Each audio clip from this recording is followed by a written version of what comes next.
Angelingua gloriosi corporis mysterium, sanguinisque preciosique in mundi pretium, fructus ventris generosi rex et fuit gentium, nobis natus es in parta Virgine, et in mundo conversatus falso verbis eline, sui moras incollatus miro clausitornine, in supreme nocte cedere recumbens cum fratribus, observata lege plene civis in legalibus, cibum turbe duodenes sedat suis manibus,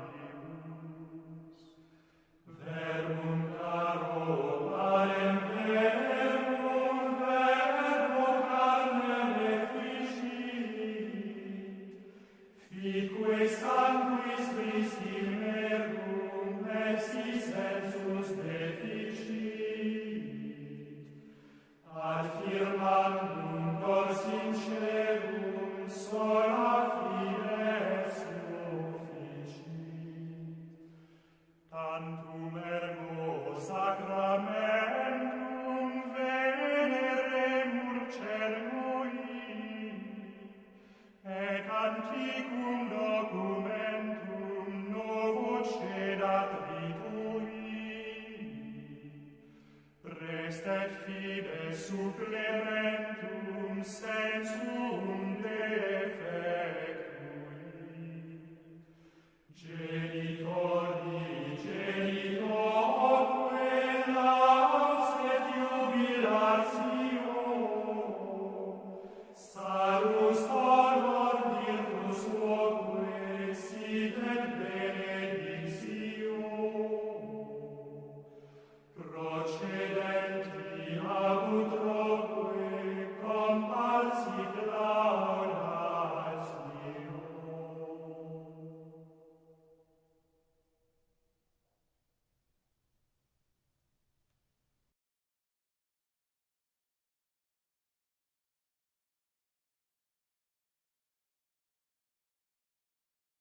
Candida armes Deum et in alius redesi, iste redempta omnium esari preces sublicum, qui condolens interitum motis perine seculum, salvasti mundum languidum, donans Deis remedium, merente mundi vestere utis consudet ala, egresus honestissima virginis matris clausula, cuius voti potentiae genucubantur omnia, celestia terrestria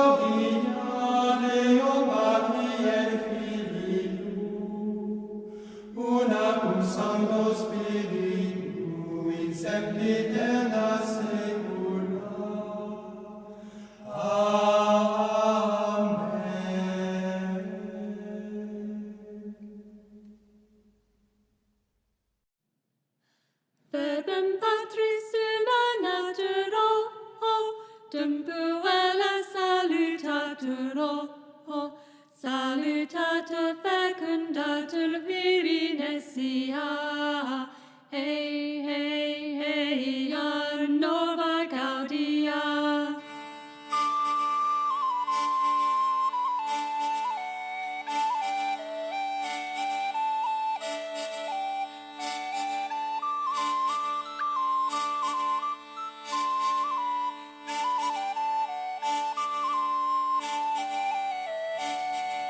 Novus modus geniture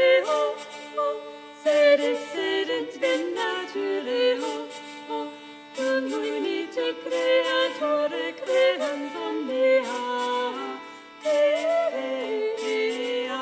nova gaudia. Audi pater preter modermo, Virgo parit salvatoremo, creatura creatorem patrem filii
Hello, what's good, boys? Can you hear me?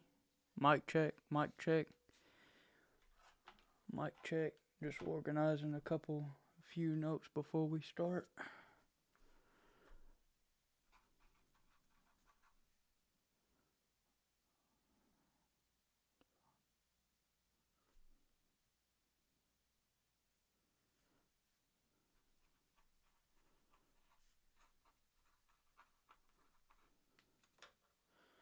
Alright, so today we're going to be talking about a variety of topics. I'm going to try to keep it in a simple form, alright?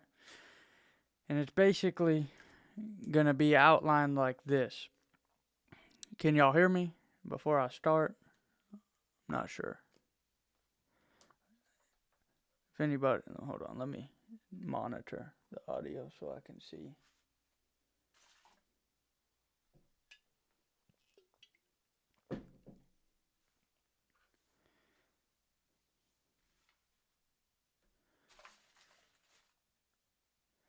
Alright, I'm just going to go ahead and start and assume that the mic and everything's working properly.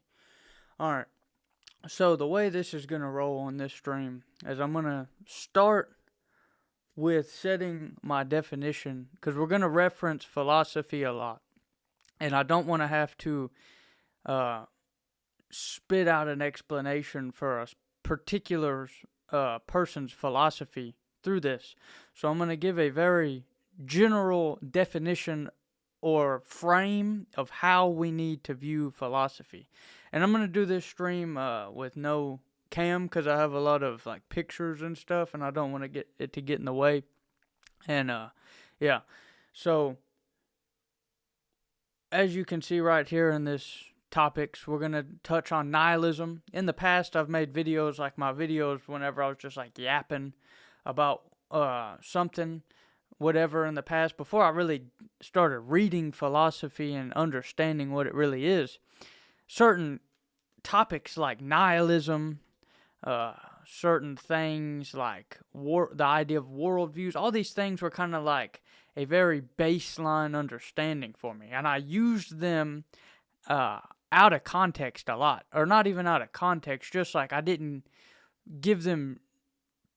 really use them properly.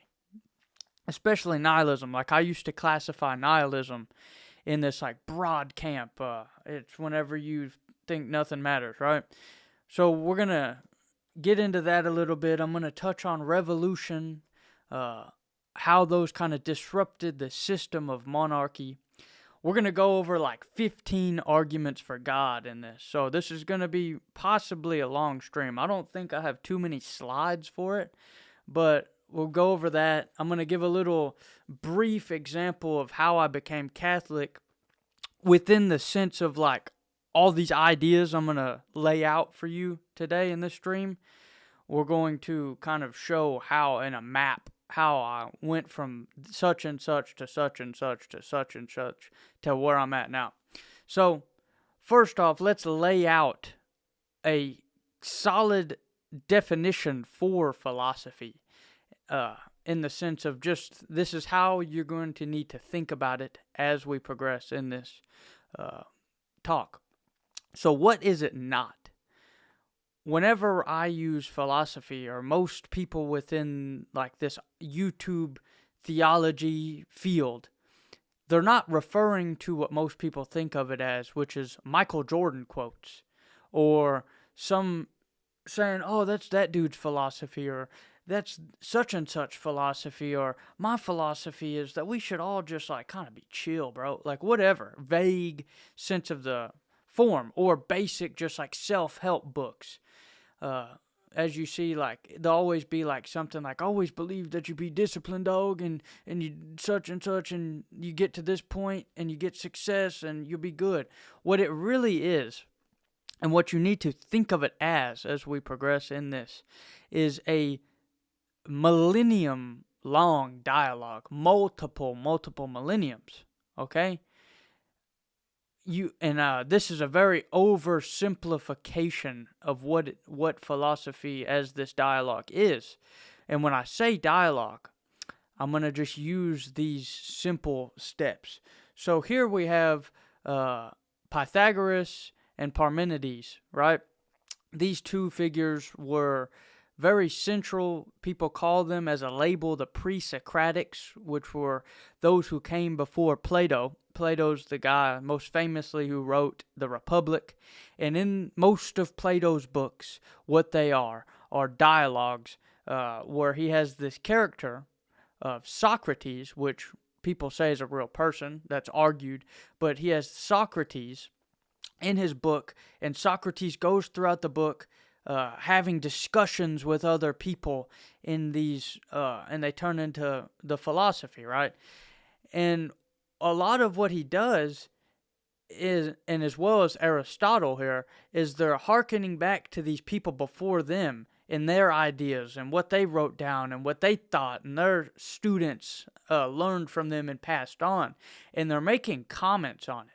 So you have this like paradigm where, for example, Parmenides said something. We're not going to get super into the weeds here, so we'll get into the actual meat and potatoes in a minute. But Parmenides will say some sort of syllogism, like he'll say, blah, blah, blah, blah, blah, everything is one. And then that will get discussed by the people after him. Okay, no, this isn't really true because this, and that. And it's this back and forth dialogue. And then that continues into after Plato and Aristotle. You get into Plotinus, the Stoics. Now, this is a big jump in the timeline here for the history of philosophy, because I didn't want this to be a history of philosophy, just setting the stage of how you need to think about this. Then from them, you'll get into Augustine. Augustine was very much influenced by these. Plotinus is considered the godfather of Neoplatonism. When you hear like these figures, Jordan Peterson or any of these like mainstream people throw out the word Neoplatonism, Stoicism, blah, blah, blah, blah, blah, whatever these ideas are, he drew heavily from Plato, right?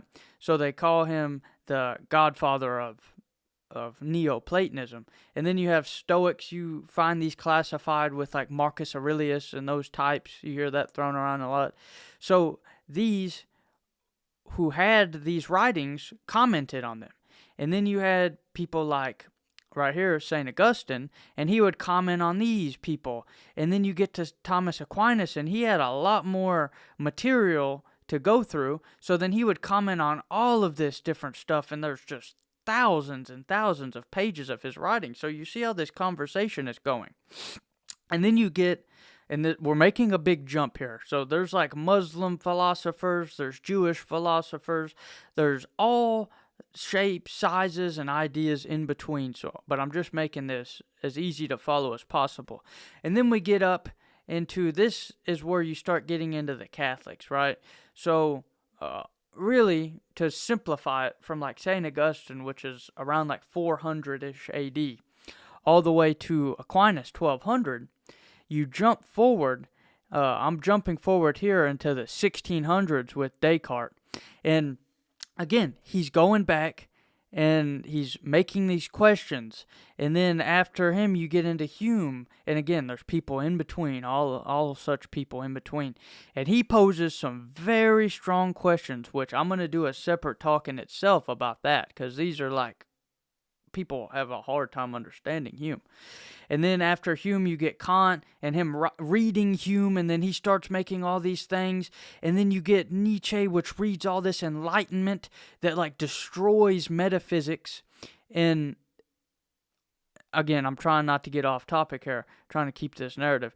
And then you get to Bertrand Russell and all these, there's lots of in between again. And then nowadays you have what we're doing, which we can read all of these people's writings that we have.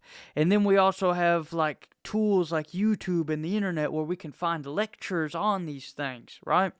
So think of it as this long dialogue where someone will come up with an idea, that someone 300 years later will read that and make questions about it. And now the whole groundwork for it going forward is shook, because these people, unlike these, have to answer these new questions in their philosophies. Their philosophies are no longer as simple, or the paradigm they're working in is no longer as simple as back here, where and especially with Hume, for like the I'm just going to go out and say on a limb here, the non-Christian types, you can have other things and answer some of his questions. That's arguable. But really, they have a lot harder of a time justifying certain things, okay? So to backtrack 1 second, philosophy, we need to break this up and explain it. So within philosophy, the easiest way to understand it, and I've been reiterating this in a lot of my stuff as of late, but you have metaphysics, you have epistemology, you have ethics, and some people add on the end aesthetics. And to basically explain these in the most simple terms possible, metaphysics is the study of what reality is, what it exists in a non-physical way, okay? So, think of physics or modern science where we use all this empiricism, and we're, even when you get down to like the molecular level, right?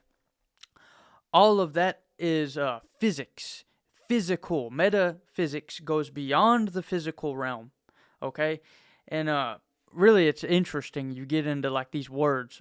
Aristotle, this dude right here, is the one who wrote the book, The Physics, okay? And then after that, he wrote the Metaphysics. And the way it is in the Greek, it's kind of funny. It's not like a super complicated word. It would just be like me saying part 2, or like the next physics, whatever, right? So then you have epistemology. And epistemology is basically how we know things, what counts as truth, and how can we be sure of what we believe. Okay, how we have to justify things in this. And with epistemology, that's how we justify our metaphysical claims, our claims about these things, okay? So then after that, we have ethics. This is the one most people are familiar with if you lay these, ethics and aesthetics. These are the two that most people would be the most familiar with. And it's basically just right and wrong, good, bad, moral decisions, etc. Aesthetics, the study of beauty, art, taste, what makes something meaningful, and how we experience it. So those are these things, right? Now, I'm really going to hammer hard on this idea of world views, because everybody has one, which we'll get to in a second. But there really is a limited number of worldviews, okay? This is why, as a Christian, as a Catholic, you don't have to pick apart every single worldview. There's an endless amount of extra little things people will add on it. You've all heard the people who are like, oh, everything's one, bro. You've all heard people who think that there's a pantheon of gods. You've all heard people who believe in Jesus Christ. We've all heard people who believe in these these other iterations, and there's 1,000 iterations in just the Christian God, the monotheistic one God paradigm. Okay, are you Gnostic about it? Are you a Muslim about it? Are you a this or a that? There's all these different iterations on it, and you critique those, but think of the worldview as like this spider with all this spider web of different contexts and ideas that all map kind of together, right? And again, with the infinite variations, the thing that makes them limited is that there will be basic questions that are asked, right? Is everything relative, or is there truth? Is the universe infinite, or is it finite? Are there gods, or is there one God? Or are we all one? You get these basic things within these different worldviews, and it makes it really fun. I mean, this really makes it fun because then you can kind of see these patterns, and this is what really draws me into it, is being able to see all these patterns through these worldviews. But for this demonstration, I'm going to be arguing and sticking from the Christian perspective. Now, again, within our perspective, we all have a worldview with presuppositions. And this statement here is universal for anybody, okay? Everybody has a presupposition. Just like everybody has a metaphysic, everybody has an epistemology, and everybody has a belief of some sort of ethics, right? And what we have to ask ourselves truthfully is, do you truly know where your belief system is supposed to take you? And are you being logically consistent? This is the big contention between all of these worldviews. No, you're not using logic. You're not being reasonable. That's ridiculous, bro. You're really telling me a dude put a snake on a stick and made people, healed people? Are you kidding me, bro? Just like that.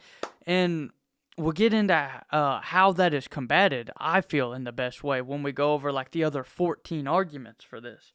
But what we have to understand is that everybody has this worldview with presuppositions, and every human, this is what we believe, every human being has two conflicting presuppositions: the desire for God, and even in a non-theistic worldview, the desire for truth of some kind. And then secondly, this is the one that conflicts with it, after the fall and after Genesis 6, right? Lies. We have a presupposition for lies, for death, and corruption. And life is a series of these tests brought on, or instead of tests, you could see them as purgations. Think of purgatory here, something that purges you. This is kind of like a, almost like an, not alchemical idea, but I mean, that idea is there, where it's like you heat something up to purify it. That same concept is here. These series of purgations or tests brought to purify us through this trial. So, simply put, what is a presupposition? You see these big words, and I'm going to really break this down simply. A presupposition here is an implicit assumption, keep this in mind, assumption about the world or a background belief relating to an utterance whose truth is taken for granted. Keep this in mind. Truth is taken for granted. That is the presupposition here. And here's an example. He stopped turning into a werewolf every full moon. And this is where like certain atheists or certain other groups, they'll start saying, dude, you're playing word games, bro. You're doing this or that. Especially when you see certain apologists who use these they call them presups. But if you make a statement like, he stopped turning into a werewolf every full moon, you're presupposing that he turned into a werewolf every full moon by saying that he stopped doing it. And like I said earlier, there are certain questions brought on by these atheist skeptics that really hammer home this idea of presuppositions. And like I said, this is a long philosophy, is not quotes. It's not just like a bunch of random quotes or some random thing. It is this long dialogue where ideas are brought forth over these categories right here, and then people comment on them, have a dialogue, and then questions are brought forward at different periods of time, and then all the people after that are within that paradigm, okay? So really understand that, is that this is a philosophy is this long dialogue, and when these questions are brought forward, these presuppositions, I mean, you can be dishonest and disingenuous and say, oh, that's ridiculous, I don't have to answer that. But in turn, the conversation doesn't go forward unless you do answer that. So, yeah, bro, I don't really care about any of that. That's kind of just like stupid. That's kind of gay. That's kind of corny, bro. You really care about that stuff that much? Well, we could say we don't care. But whether you like it or not, you do have a worldview. And in this day and age, you have to make the decision. Will you willfully and tactically form it for yourself, or will you have it formed for you? You have all these different influences. Even if you ignore all of this, even if you're someone who doesn't go on the internet, which is a ridiculous thing to even assume nowadays, especially for Gen Z, you go to your college courses, all the things are cucked. They're going to have some opinion. If you're going to a Catholic university, they're going to be more in line with Catholic ideals. If you're going to some liberal school that teaches gender science or whatever, they're going to have these other ideals. And you have to take this into account. This is I don't want to make it super dramatic, but in a sense, it is a form of a mental warfare, or as us Catholics believe, a spiritual warfare. I mean, let's not kid ourselves. The owner of Netflix's his grandpa's brother is Edward Bernays, the guy who literally did the propaganda for the Nazis. He wrote a whole manifesto about how to propagandize an entire generation. And we've had so many examples. I went over in my last live stream. If you doubt this, I went over in my last live stream all these hiccups and things that have been brought to light in a non-conspiratorial way that make people start to question things and even go to the extreme to think everything's fake and everything's pointless, and they become nihilistic and they don't believe there's truth. So, you have to ask yourself, are you going to start doing some little Dawkins stuff like a vampire, get into that and have that turn into your worldview? Or are you going to take some acid, bro, and think that, oh, this experience, I don't know anything, dude. I don't know anything, but I know that I saw the elves, dude. I know I saw some elves. You can be that. You can be the Cliff Kennedal bro where you're yeah, the Bibles are only authority, dude. Blah, blah, blah, blah, blah. Dude, you understand what I'm saying? You can get into these different things. You can become a Tate fan, or you buy into his worldview of this hedonic lifestyle, which is basically just pleasure-centered, where that's your main sense of purpose. You can become a Playboy Cardi fan where you think it's cool to be a grown-up and yelling vamp life and all this stuff, which, I mean, I don't even have anything extra to say on that account. You can read Nietzsche and go so deep into Nietzsche, not really deep enough to come on the other side and realize it's all bullshit, but you can get so sucked into it where you're like a little Nietzsche fanboy, and then before you know it, your will to power and his philosophy is a critique, him saying God is dead, which is in essence basically saying metaphysics no longer exists. It's a critique. It's a critique on these philosophers who were so skeptical about everything that they basically threw metaphysics out the window. He was critiquing that in that dialogue. You see, you can get into that and get sucked in. You can get sucked into Marxism, as you saw lots of people in the last 100 years. You can get sucked into some occult magic. We're all God, dude. You can get sucked into there is no heaven, there is no hell. We're all on earth and we're having peace. Hello. You can get sucked into that. You can get sucked into some weird stuff. You can, my generation experienced in 2016 SoundCloud. Everybody thought this was cool. Everybody was yeah, bro, that's the meta. That's what we should be doing. Let's just get so screwed up on drugs and act like zombies, and that's what is maturity. But because they got a lot of money, bro. You can get into like this weird streamer phase that we are in nowadays, where you just like watch YouTube videos for 8 hours, jump around, eat bananas, do weird little things on stream. And yeah, I mean, you can support that if you want. You can get your daily dose of information for TikTok, X, or just binge watch YouTube videos. You can get programmed by SoundCloud with messaging and all sorts of weird things in the music, especially things like hip hop, where it's just like promoting, like you're driving to the widest, most simple event. I remember this happening in high school every time. I hated it because I was like, not trying to be like I'm different, but I was listening to like rock and all this stuff by myself. But socially, the most popular music was like rap and hip hop. So you're driving to go eat McDonald's or whatever placeholder thing you want to put in this example, and you're listening to a song about like, yeah, dog, I get that money and I shoot motherfucker. Yeah, dog, I get that money and I shoot people. Like over and over, and everybody's hyped up over that.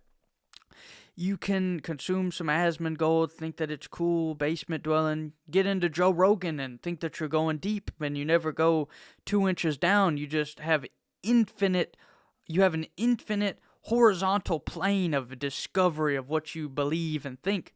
Get into some Tarantino film thing and make 1,000 video essays on YouTube and think you're like an artist. What you gotta realize, bro, is it's inputs that you chew. You decide to spit them out or to swallow them, and then you have this digestion phase where you put it through the ringer. You put these ideas through the ringer. You might live with them for a while. They might be like bubble gum, and you don't shit them out for 10 years. And you read the wrong book, you fall into these wrong algorithms, you hear the wrong podcast, and you stay stuck for 20 years in error because you don't know any of this, you don't know any sort of like logic, you just don't know how to deal with discernment. So, what we have to realize and what we're trying to achieve through learning these deeper topics, through learning this philosophy, is we're trying to create for ourselves I guess you would call this like a sift, or we're trying to sift things. But what are we trying to sift? By ingesting books and certain media within the discipline, while using discipline. Like, we're not going to go on there and on shorts expecting to gain something profound. Oh, bro, it's so useful, dude. A 60-second clip summarizing 100 books from a philosopher and negating all of these different examples and things that he includes in it to make it relevant, and also excluding all the past philosophy that he references. No, we need to really be disciplined on what we're putting into this sieve, or it's just going to block it up and nothing's going to come out the bottom. And from there, we sift out the truth. And it's actually a useful tool. What you read in here, or what you consume in here, by using this device, can constantly be scrutinized, okay? And you can constantly do this in a good way. Or pure revolution, pure chaos. This will be the result in the near future if people don't understand this more, because most people, this is the craziest thing, like I'm in a weird spot right now, because I'm not a scholar, I'm not an academic. I'm learning all this stuff by books I've bought on eBay and certain online lectures on YouTube. But I'm in a weird spot right now where I see the beauty and the availability and the emphasis on this stuff that was held in the past. And how, again, this is like that's all we got, bro. This is and not even actual writings by these people, YouTube interpretive videos on their philosophy and what they think. And it's like, you'll see the Nietzsche neo-pagans, I mean, like, yeah, bro, I like read Nietzsche and I go into the woods and I howl and we like drink blood and we watch the Northmen and we're like pagan dudes. Just ridiculous, right? Or the Marxist people. You really have these two choices, or we have these two choices as a society. And this is a newsflash to most people that they don't really care about for some reason. But all positions rely on faith. They'll pick the meat off the bones of Christianity, but they don't realize that truth is metaphysical. We all need universal principles like logic, like mathematics, all these different things, certain systems that we use to verify sciences. And all these atheists are not, this is what's so aggravating, is it's not just atheists. It's these spiritual but not religious people who, instead of having their authority be the Logos, their authority being God, their authority being the magisterium or the Holy Spirit guided church, it is these new, if I don't taste, touch, smell, feel, or hear it, it ain't real, brah. Though these types of people governing how they what they put their faith in, and it's ridiculous. It's so hard to really take any of these people seriously once you understand this. All these people are making the assumption on faith of the reliability of their sense perception. Are we just going to discount mental illness as being a real thing and delusion? The reliability of the sense data over time. The reliability of the past. Like, all these people are coming out in science, in the different fields of science, saying, yeah, bro, everything we see is an illusion. If everything's an illusion, bro, how do we even verify the past? Some of these things are crazy. And what I hate more than the atheists is these, like, experience bros. And you know what I'm talking about by just this video alone. Faith, if it is not to fall prey to subjective delusions, must be rooted in an absolute truth. Okay? What is the difference between us Catholics? And I'll even be generous. I don't believe them to have the same authority as we do with these claims.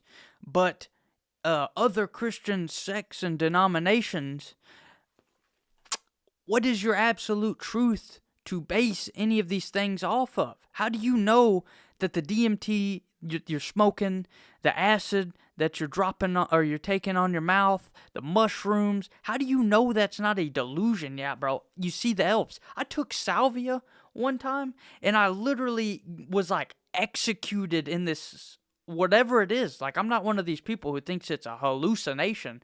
Some of these, like, atheists get crazy with it. We're like, yeah, bro, it's all a hallucination. You'll get, like, Lex Friedman be like, come on, Dawkins, you need to do it. You never done it before? He's like, no, I don't really care. I don't really care to do it. I don't see this as a route to understand anything. It is merely, it could be just a deception, right? But it's pushed. Like you have to ask yourself, yes, I saw these crazy things. Whenever I did salvia, whenever I did acid 100 times, when I took mushrooms 100 times, whenever I did all these different psychoactive substances, very much felt as real as reality. I can say that with confidence. But I look back at the experiences, and it's like trying to interpret a dream. Okay? It's like am I Joseph in Egypt over here trying to interpret Pharaoh's dream? No, I've never been able to do that successfully. And if it was like a dream, how am I going to sit here and tell myself that I can interpret it properly now? So you must ask yourself that question. How do you know it's not a deception? You know it might be real. You know there's some weirdness to it. But how do you know it's not some sort of deception? Now, let's get into some meat and potatoes here. Nihilism. Nihilism. Now, I made this video a while back, and I self-admit, this was like sometime last year before I got into any of this. And I got the definition wrong. But for those people that called me out, I put the Webster Dictionary right here, so let's read it. What is nihilism? Nihilism, in one definition, is a viewpoint that traditional values and beliefs are unfounded and that existence is senseless and useless. So I was right in one sense. Another one, a doctrine that denies any objective ground of truth, and especially of moral truths. Next, a doctrine or belief that conditions in the social organization are so bad as to make destruction desirable for its own sake, independent of any constructive program or possibility. Okay? This right here is one direction we're going to take this, but this really all fits into what I'm about to say, right? Is we have over the last 300 years or so this idea of revolution, of fighting against authority as like the big positive thing to do. It's what America is founded on. America is founded on, dude, these people are so oppressive. This English church is so oppressive. We got to break free from it. I mean, read Jefferson's writings. It's literally insane. He's sitting there just like most of these people were all just like Freemason, Puritan types. So they believed in this idea of liberalism. They believed in this idea of freedom, really kind of like an objective view of it. But it really is, when you look back at all that stuff, we can identify from this right here that revolutionary thought is nihilistic. And nihilism today, that everybody that's not religious in some sense seems to allow to be crept into their view, right? It is a result of centuries of revolutionary philosophy. Is there truth, right? This idea of this relativism that many figures today push, from this definition, if there's no truth, this is basically nihilism. And you see how this is kind of snowballed into, like, there's so many people nowadays that are just stupid. They don't understand any of these concepts. They don't have a vocabulary to explain themselves. So they're not going to come out and like give all this like philosophy on revolution and all this stuff. They might say like, "Oh, everything's gay. The government is fake. Nothing matters, bro. No, there's no truth. I can't find anything." Like whatever they say, you know the types that I'm talking about. Voting is gay. The president is just a figurehead. And you see it very popularly illustrated with these like Wojak memes, right? And this is Edward Bernays, that guy. And these two people, this is Bertrand Russell, philosopher from the early 20th century, commented on all of this stuff. And in many of their writings, they pushed towards this idea of a civilization or a political system of a technocracy, right? Now, a technocracy is basically a government system where super skilled members are the ones in control of everything. A good way to think of this is, you know how Elon Musk touts himself as like the master of electric cars, or like this expert in this field, or how Zuckerberg touts himself as like the social media expert, or how any of these things, just think of it as like a managerial political system. How in a company, you learn the ropes of all this stuff, and after years and years of learning it, they promote you to kind of reign over all the people under you that are working. That is the technocracy. It's a few people at the top who self-admittedly have all the skills to govern. Now, another thing to think about this is that you see this past century of propaganda. This guy illustrated it the best. You see this propaganda of all these different things, of like transhumanism with the science fiction, really pushing this narrative of basically, oh, dude, wouldn't it be cool if like we could integrate technology with like how humans live and become like superhumans, really illustrated off of the Übermensch from Nietzsche, the Superman, the figure that will take us out of all this mess. We need someone to rise to the top that really can just like rally everybody together with his all these cool attributes that he has together. He'll be Superman in essence, right? And the way that a lot of people say this is going to be is through technology. You see the brain chips. You see people dissecting what gender is. No, there's no man. No, there's no woman. What is any of these things? Well, they're just weird. Oh, they're up in space. Woo, woo, woo. They're gone. That. You have the gender and feminism destroying it as well. You have this feminist movement that really has its grounds in the occult, Blavatsky,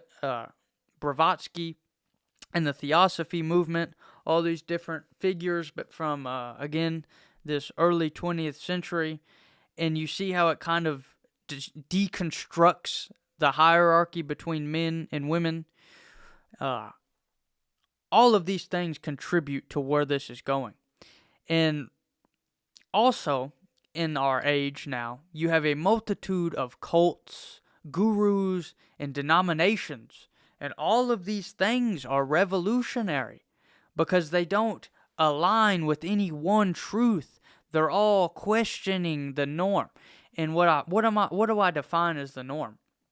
Well, for the longest period of history, like we can really date this all the way from the time of Constantine all the way until, I would really put it at the 1500s with the Protestant Reformation.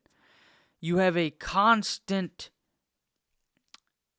focus on the church as truth and authority there. And it wasn't until you get towards the Protestant, and there was cults through all this. In ancient Rome, there was cults sanctioned by the government. There was all these things that question this idea of truth, that question this idea of absolute truth. And that's what these things are. The gurus nowadays, the 50,000 denominations, all they're doing is kind of revolting against this idea of a central truth. And it's giving this safe zone for relativism and skepticism.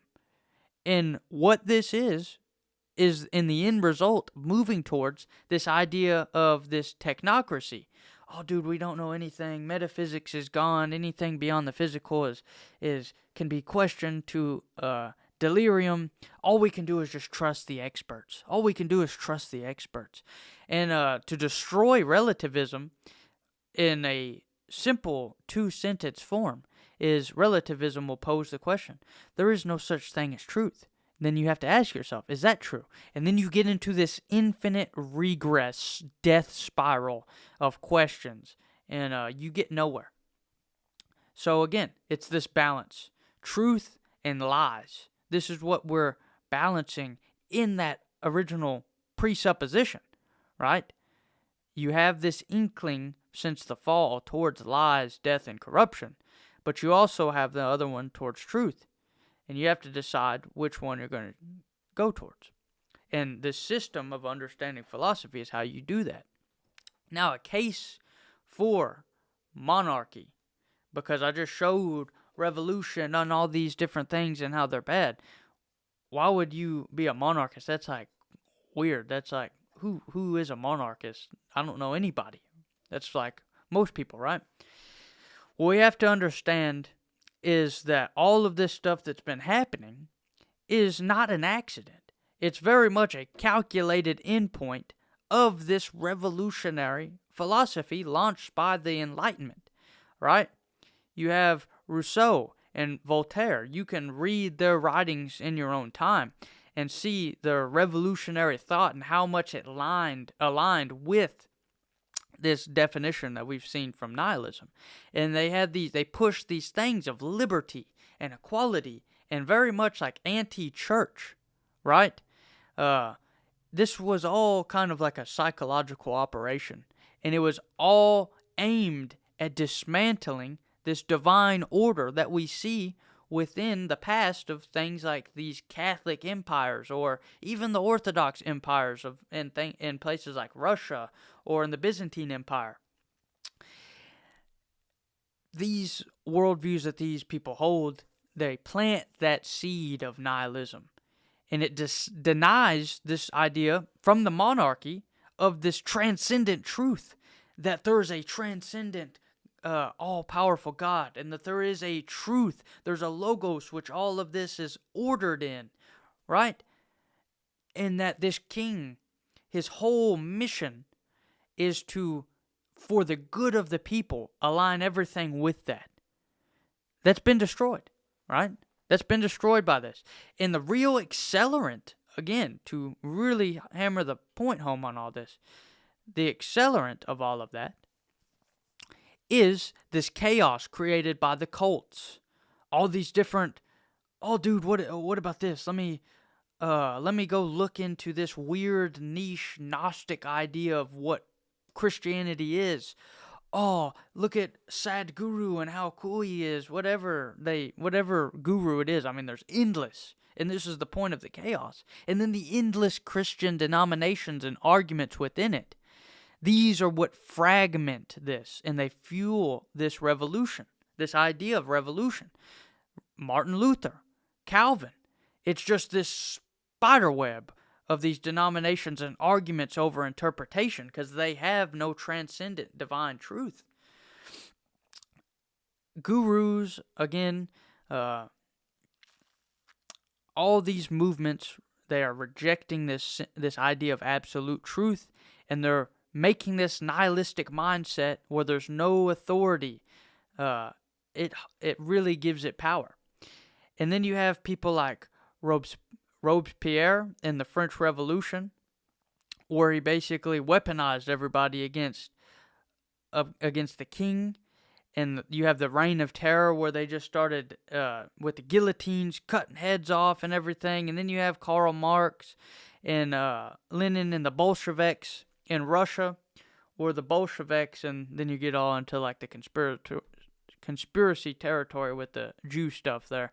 But the Bolshevik Revolution that destroyed Tsar Nicholas II's reign, and millions were killed in that. I mean, you go and look at the history of the last century of like Orthodox Christian deaths. It's really crazy. And again, that result in the end, when you read these philosophers, like you read people like Bertrand Russell, you read the idea of propaganda by, you read the propaganda book and all of these different philosophies from these eras, it just points towards this idea of technocracy. And like you see, most people think of the Matrix and whatnot. This is really what it is. It's not this idea of like, bro, you're so oppressed because like they make you think discipline isn't real, or they get you addicted to TikTok. It's not that. It's this broad scope narrative of history that nobody even questions. So for divine right monarchy, we have a king that's anointed by God, and he derives his legitimacy from the logos, which we will explain in a second. The divine order. It's not from some corporation, not from a bunch of mobs pushing his power. It is human, and it is accountable to that transcendent standard. And we have several, there's so much data that supports this that you can go and read, as well as all the casualties of these revolutions. I mean, there's really several. Even biblically, this idea of divine monarchy is supported. You have certain things in the book of Samuel where people will argue against it being biblical, but then you also see so much evidence of King David in King Solomon's reign being celebrated vast and wide, all this push for it. So you have to ask yourself, is it? And you're like, well, yeah, of course it is. It's replicating the hierarchical structure of God, of Christ sitting on his throne and everything under him being subject. It's that same system replicated politically on earth. So what is logos? What is this thing that is the transcendent, right? Where do we get this word logos? A lot of people, I would say even Catholics, most Protestants, don't understand logos. But logos, well, some Protestants, like the ones that go to seminary and learn Greek and Hebrew and all that, they know what it is. But their idea of it is a little bit off. Where does it come from? It comes from the first line of the book of John. In the beginning was the Word, and the Word was God. And in the beginning was the Word, and the Word was with God, and the Word was God. It comes from the Greek logos, meaning word or reason. And this idea, before even the Bible, was brought up by Heraclitus in 500 BC. He introduced this idea of logos as this universal principle of reason, order that governs the cosmos, a rational force behind reality. But it wasn't the Christian view of logos, because it was very impersonal. There was no incarnational bridge of Christ from man and the divine, right? For us as Christians, it is the divine principle of order, reason, and truth through which God created and sustains the universe. It's the transcendent foundation for all meaning, purpose, reality, etc., right? It's not just this abstract concept, but it's a living personal reality. Christ, again, like I said a second ago, is the bridge between us and God. He restored the divine order that was disrupted by sin. Again, there's numerous conceptions of logos in all sorts of different schools of thought, Greek, Jewish, Gnostic, whatever. But they all lack this central idea. And you'll find this time and time again whenever all these like atheists will try to deconstruct Christianity by bringing up how there's Christian ideas that are like from all these other different religions or all these other different things. And it's like, in a sense, this is how we've throughout history used as like analogy to describe it, but it is a very much different. All these things are very much different in Christianity. Like you'll hear things like the virgin birth. It's a mirror from all these different things. But they don't ever say that the virgin birth in these other religions is to signify Mary being a tabernacle and the purity of that and the necessity of that. They don't say any of those things. It's just kind of like this random idea of a virgin birth. Now, we're going to get into some arguments of God in a second. I'm going to take a quick break, and I'll be right back.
ways. Now, I'm going to go over all of these that I have listed out, all these arguments for God.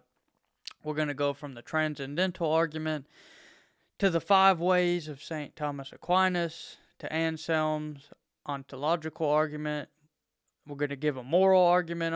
We're going to understand the moral arguments, the teleological arguments, consciousness arguments, arguments from beauty, Pascal's wager, which is very easy to understand, typology, and an argument from miracles.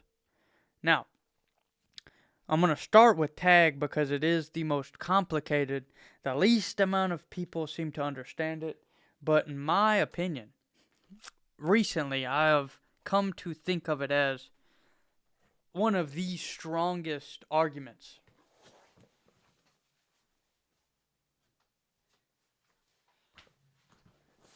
So, this is a quick overview of the 5 ways. First way is the way through motion. God is the prime mover. Second is existence. God is the first cause. Third, God is the non-contingent being. Fourth, goodness, source. He's the source of goodness. Fifth is purpose, ultimate goal, etc. This is Van Til. He's kind of the one that's considered the originator of the tag argument. You hear the tag argument from people like Jay Dyer, a lot of the Orthodox people online, and myself, I've become very fond of it. And then this is St. Anselm for the ontological. So first is a tag, right? What is kind of tag? Well, if you've ever seen a Cliff Canetto video where he's on like the college campuses, he kind of gives a rendition of tag. It's basically where like you ask, say an atheist comes up, right? And you're like, this is like the super baseline example of tag, right? Atheist comes up and he's like, God bad, bro, God bad. In the Bible it says this, it says that. It says he did this to the babies, did this for the slaves, blah, blah, blah, blah, blah, whatever it said, right? Endless critiques. Cliff Canetto will inevitably say something like, and this is right, like this is how you should approach this. You don't want to be like apologetic about it and say something like, well, it's like, or like try to run around the question and be like, well, it's not really bad, or like this, or like, yeah, it is really bad, and we kind of interpret it this, blah, blah, blah, blah, blah, like a lot of Calvinists and people that weirdly interpret the Bible.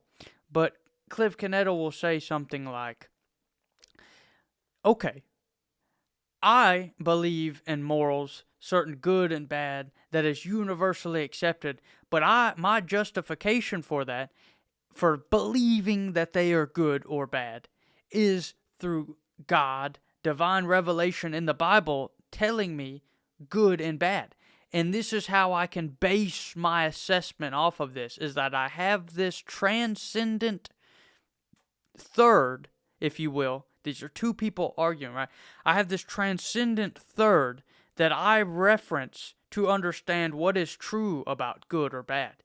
And usually, this is like a super simplified version of this tag argument that most of the Protestants will use.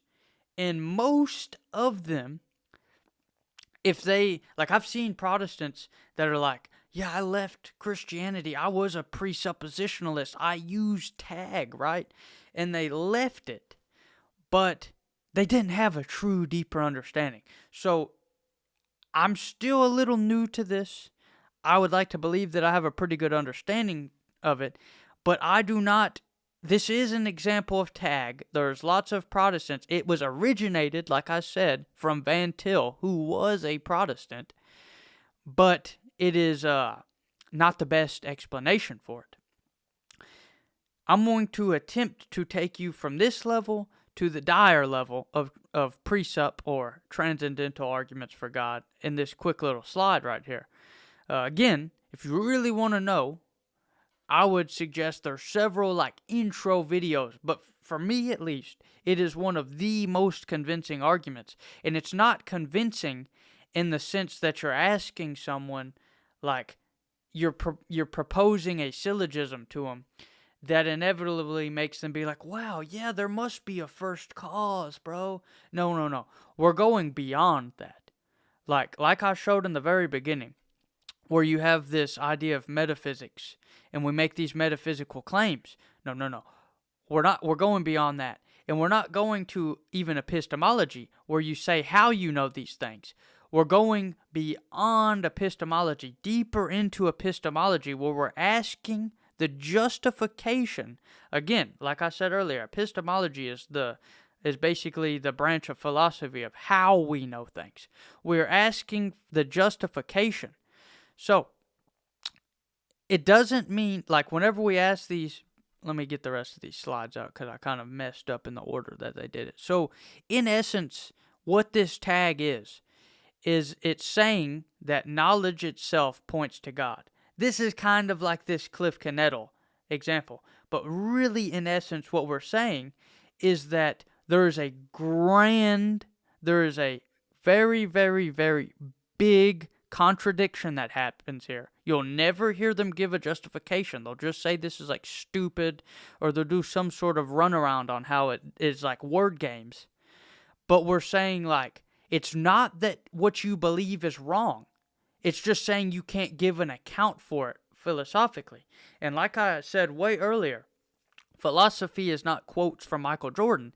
It is a 2,000 plus year dialogue where ideas are proposed, questions are proposed to those ideas, and all the philosophers afterwards have to answer those questions. And one of those questions from David Hume, the philosopher that we showed earlier from the 1700s, is mainly the one who brought these questions up.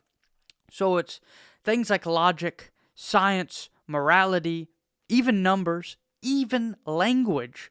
These universal things that we cannot see. They require a rational foundation to justify them. And we say that only a divine mind can do this. Okay? We are just asking them. We say our justification is logos. Our justification is this. Before we can move forward with any sort of dialogue, either one of us can move forward, and I'm using an atheist as an example. Before we can move forward with any dialogue on anything, these questions have to be answered. I've given my justification for how I know things. We're about to argue, right? Take this as an example. We're about to make an argument. Both of us are going to say something that we believe is true to do this argument, right? We've justified our ability to... we're justified how we believe these things to be true. How do you justify them being true? So we say things like these need this divine mind. God's rational nature underpins the reliability of these things. Again, here's a justification from Proverbs. The fear of the Lord is the beginning of knowledge. Logic assumes a rational universe. Science needs these constant laws of nature. Morality requires a standard. Without God, these lack foundations, right? And it starts at a it starts with paradigms, right? It's beyond logic, or it's beyond any of these things. These, like, logic as a system, as we see over here. This is what logic really is. It's not just like you're arguing with your family member at a party and they're saying, be logical, bro, be logical, dude. It's like, no, this is an actual system that people were taught in school in the past, and we don't see it anymore. We're going to this level to prove God must exist. The preconditions for the experience itself are rooted in God. Without God, there is no justification for these preconditions, right? And again, it doesn't mean, like, say you make a claim. Say you say, I believe in logic. I believe in logic. We're not saying that you do not believe these things. We're asking you to give an account on how you justify that belief, right? David Hume is the one that really brought these questions up, and he was an atheist skeptic. We don't have to, going back to that idea of the dialogue, we're not taking his worldview. We're just, his questions that were brought up, we are answering them, and we're asking you to answer them yourself, right? So, quickly, I'm going to go over this as a system, logic, right? Within logic, you have these three laws. You have the law of identity. Everything is the same as itself, right? A is A. And just think of this as this syllogism, right? A is A. A equals A. There's no A is B. Whenever you're making a sentence, right, you're not going to avoid the actual contradiction, we use the law of identity to say that it is true, right? Then you have the law of non-contradiction. Nothing can both exist and not exist at the same time. No statement can be both true or false. Like the statement, when you interpret something, it cannot be both true and false. That idea, that skeptical, relativist idea of like, okay, yeah, maybe it's true, but maybe it's not. It's like, no, if we are both agreeing on a truth, you're going to make truth claims, I'm going to make truth claims. We both are accepting. You're accepting what you say is true. You say that Christianity is wrong. That is a truth claim. If I say that no, it's right, that is a truth claim. Then the next law is the law of excluded middle. Either A or not A. Something either exists or does not exist. Or every statement is either true or false. These three laws have been used through the millenniums to understand argumentation, right? In this 2,000 plus year dialogue of philosophy, these things have been used to evaluate different systems of thought. And what you're asking these people is, okay, well, about 300 years ago, these questions were asked. Can you answer them for your worldview? I just did, right? And you have very concrete foundational things that we are talking about, like epistemology. How do we get knowledge, right? You either have the rationalism, which is through reflection, things that enter in your head, or you have it through sensory experience alone, which is empiricism, which is what a lot of these people argue for, right? We are saying that this alone, like whenever you're arguing that, like, okay, just from this is how I pull these things, it starts to become just absolutely ridiculous. How do I know this as truth when truth itself is not in this empirical evidence? It violates its own principle. So, and to put it in lastly, to put this in a easy to understand formula, we're not saying that logic exists, therefore God exists. This is not saying something as circular as that. We are saying that God is the necessary precondition for this category, right? That's what the word transcendental means. It's like, briefly to explain this, Aristotle, he created these 10 categories, right? And all these 10 categories, they are transcendental. Like, they're not physical things they're things that you contemplate, right? Things that are in your head. Things that you attribute to things. Certain things like quantity. Certain things like quality. Substance. Substance is the main one, and then you have 9 accidents.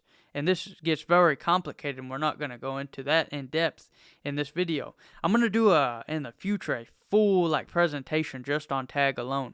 But whenever you really get a grasp, and again, there's lots of other people online, Dyer, Jay Dyer, other people that really explain this further. But in the simplest form, before we go on, it is what a lot of these like Cliff Canettle types do. You say something's bad. How do you ground it being bad if everything's relative or subjective or there's no grounding for it? So now we get into St. Thomas Aquinas' 5 ways. So first way is he argues from motion or change. Things change. Example is that a seed grows. Starts from a seed, ends up as a plant. Something must start the change. Everything changing needs a cause, and there's no infinite chain of causes. There's a first unchanging cause.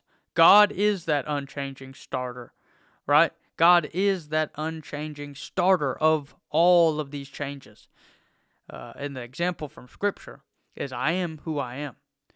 Think of it as this domino effect. This was one of Aquinas. This is a very, very used argument for God. Things are changing and everything like that. There needs to be a first mover. A lot of these Aquinas, a lot of the 5 ways, right? Natural theology, as it's called. I haven't dove in as much as I have into the precept stuff. I like it, but I just don't feel it to be as strong as the precept. Like the precept, before we even get into the 5 ways, just crushes it at the paradigm, right? Like you're literally asking these people what their justification is for belief in any of these things. Not if you believe it, but what is your justification for that belief? The next of the 5 ways is causality.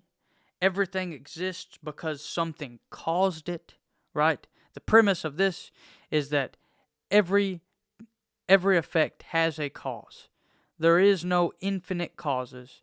There's a first cause, right? God is the first cause, making everything exist. Through him all things were made, right? What brings something into being? The sculpture creating the statue. God is the efficient cause. And in this example, we have Aristotle's 4 causes. And this is a very interesting thing to study on your own as well. But basically, Aristotle posited that there is these 4 causes. There's the efficient cause, which is the actual first person that did all these other 3. And then there's 3 causes after that. You have the formal cause, which is like the form of it, the conception of it. You have the material cause, the thing that materially is causing it, right? As you see here, you have a statue. The material cause of that would be the block of marble or whatever material you're carving. And then the final cause would be the statue itself. And what the second way of Aquinas, St. Thomas Aquinas, says is that God is that efficient cause before all these other. Then the third way is through contingency. Why does anything exist at all? Contingent things, right? That is things that depend on something else. A good way to understand contingency, before I read off of what I wrote, think of it like a pizza, right? A pizza is a contingent thing. A pizza is contingent of the sauce. It's contingent of the cheese. It's contingent of the crust. It's contingent of the slices that turn it into an eatable pizza. I mean, I guess you could fold it up, but it's contingent on these things to be a pizza. Without them, it's not a pizza, right? Without the cheese, it's just tomato sauce and bread. Without the slices, it's more like a calzone, etc. God, however, is not contingent on anything. And what Aquinas, and this gets really deep into the analogy of being, which is a super interesting topic. There's several videos that could explain it way better than I could ever. But basically, the third way posits that contingent things, which could not exist without these things that they depend upon, they depend on something else. If everything were contingent, nothing would exist without a necessary being. God is the necessary being, existing externally and sustaining all creation. And the scriptural example is before the mountains, you are God. Meaning that before these things, contingently, there was God, right? Humans, stars, could be different, or could just not exist at all without God.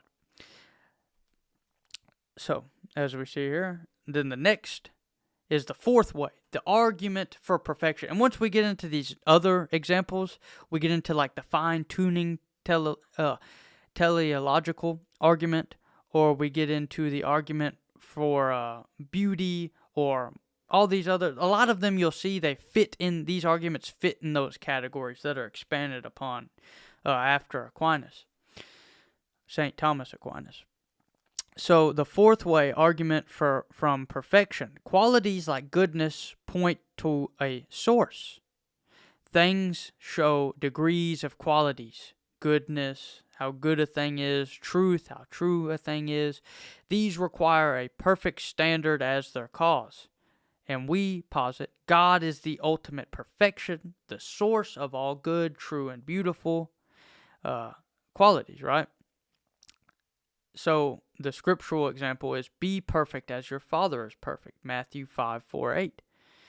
Degrees imply a maximum standard. God embodies perfect goodness, truth. He is these things which we kind of mirror in a sense. And you can see it in this idea of this hierarchy, right? God being the good, and it goes all the way down this thing called the great chain of being. Now, the fifth way, and also think of this kind of like a Jacob's ladder effect. You're climbing it whenever you start trying to apply a lot of like the ascetical practices. Now, the fifth way, argument from purpose. It goes something like this. Nature's order suggests a plan. Non-conscious things act with purpose, requiring an intelligent design. God designed the universe with intentional purpose, guiding all things to their ends. The heavens declare God's glory, Psalm 19:1. Nature shows purpose, seeds growing, planets orbiting in a stable way, and this order shows intelligent planning. This kind of will teeter into the fine-tuning argument. So this one is one of the favorites of mine whenever I started looking into these arguments as a whole. St. Anselm's ontological argument. His argument goes basically like this. God's concept proves his reality. God is the greatest conceivable thing. God is the greatest conceivable being. Existence in reality is greater than in thought alone. Thus, God must exist. God's supreme greatness requires his actual existence, external and necessary. Greatest being must exist. It goes like this, very simply. Or it's not the greatest. This argument relies on a lot of logic and reasoning, and it can really screw with your mind whenever you first try to understand it. And this little diagram explains it perfectly. So this is how we started, and I'm going to lead through it. God is the greatest thing imaginable. God exists in our mind as an idea. Okay, this is not saying this is not like some atheist thing. This is just like, you got to follow this, right? So far we have God is the greatest thing imaginable. This is our definition we're putting forward for God. The greatest thing you could ever imagine. And this exists in our mind. God as being labeled as the greatest thing. God either exists only as an idea, this thing in our mind, or as an idea and in reality, right? Follow that. He's either an idea and in reality, or just that idea, that thought. If an idea could be real, it could be greater. Okay?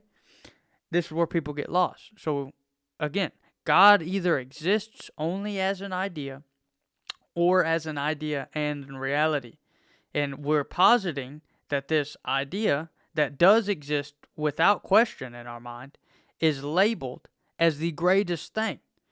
Now we move to saying if an idea could be real, it could be greater. Now we say, suppose God exists only as an idea. Then God could have been greater than he is. So far, what do we have? We've already posited that God is the greatest thing imaginable. That's what we're defining it as. And we can already concretely say that idea is in our mind, right? Like you and me both right now. We have this idea, God. What is he? The greatest thing you could ever imagine. Okay, that either exists only in our mind, as we just thought it, or it exists in our mind and in reality. It's real and it's in our mind. Then we got to say, if an idea could be real, like if that idea could be real, it could be greater, right? Suppose it only exists in our mind. Then God could be greater than he is. A greater being than God is possible. Something greater than the greatest imaginable thing is possible? Like you got to follow this like a question, right? That's a contradiction.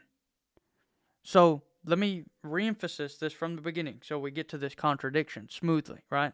Greatest thing imaginable, that is God. That exists in our mind. We all, even an atheist, can agree to that. It does exist in our mind, that thought, that labeling. I just spoke it in words, right?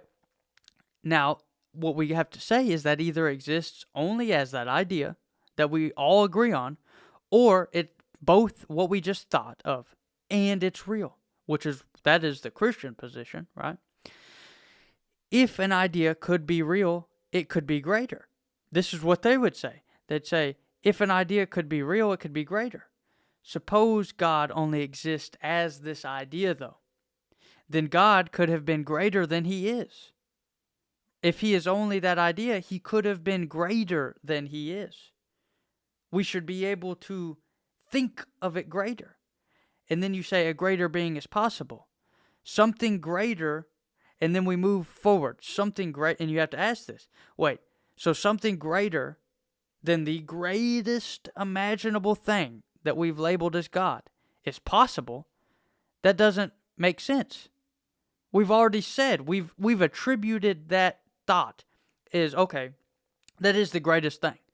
We don't have to sit here and make iterations and say how it's great. We are attributing it as the greatest thing. If I say that man is the tallest man on the whole entire planet, you don't need to sit there and make iterations on how he's the tallest or anything like that. We've already posited. So it is false that God only exists in the mind, right? God exists in reality. This is basically St. Anselm's argument.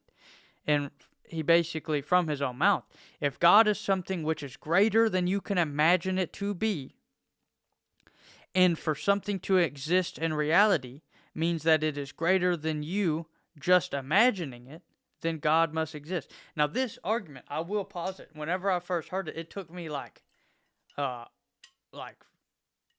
several days to really get a grasp of it.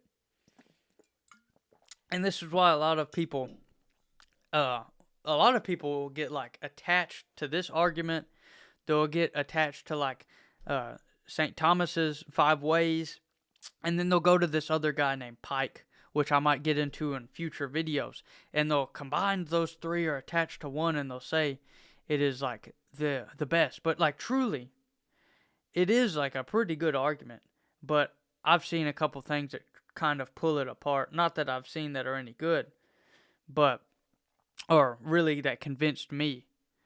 But so this is St. Anselm's argument. God is the greatest thing imaginable. God exists in the mind as an idea. God either exists as that idea, or he's both the idea and he's real. If the idea could be real, it could be greater. Suppose he only exists as that idea. Then God could have been greater than he is. Right? Suppose God exists only as that idea. if an idea could be real, right, it could be greater. If an idea could be real, it could be greater than just that idea. Because we're not making iterations. Like, I'll break this down just a little bit more briefly. Like, we're not making iterations of saying how it's great. So the word greatest means what it means. Greatest, beyond what we could imagine. So if that idea could be real, it could be greater. But suppose God exists only as an idea, then God could have been greater than he is. A greater being than God is possible, something greater than the greatest imaginable thing possible. It doesn't make sense to try to, you can't make something greater than your idea of greater. Like that's contradiction, as it shows right here. So then you say false, that God only exists in the mind. Next is the moral argument, right? Objective moral universal morals point towards a higher source. This kind of teeters on tag briefly a little bit. Goes like objective moral standards, justice, etc. exist and require a divine lawgiver. God's good nature establishes universal moral truths and duties.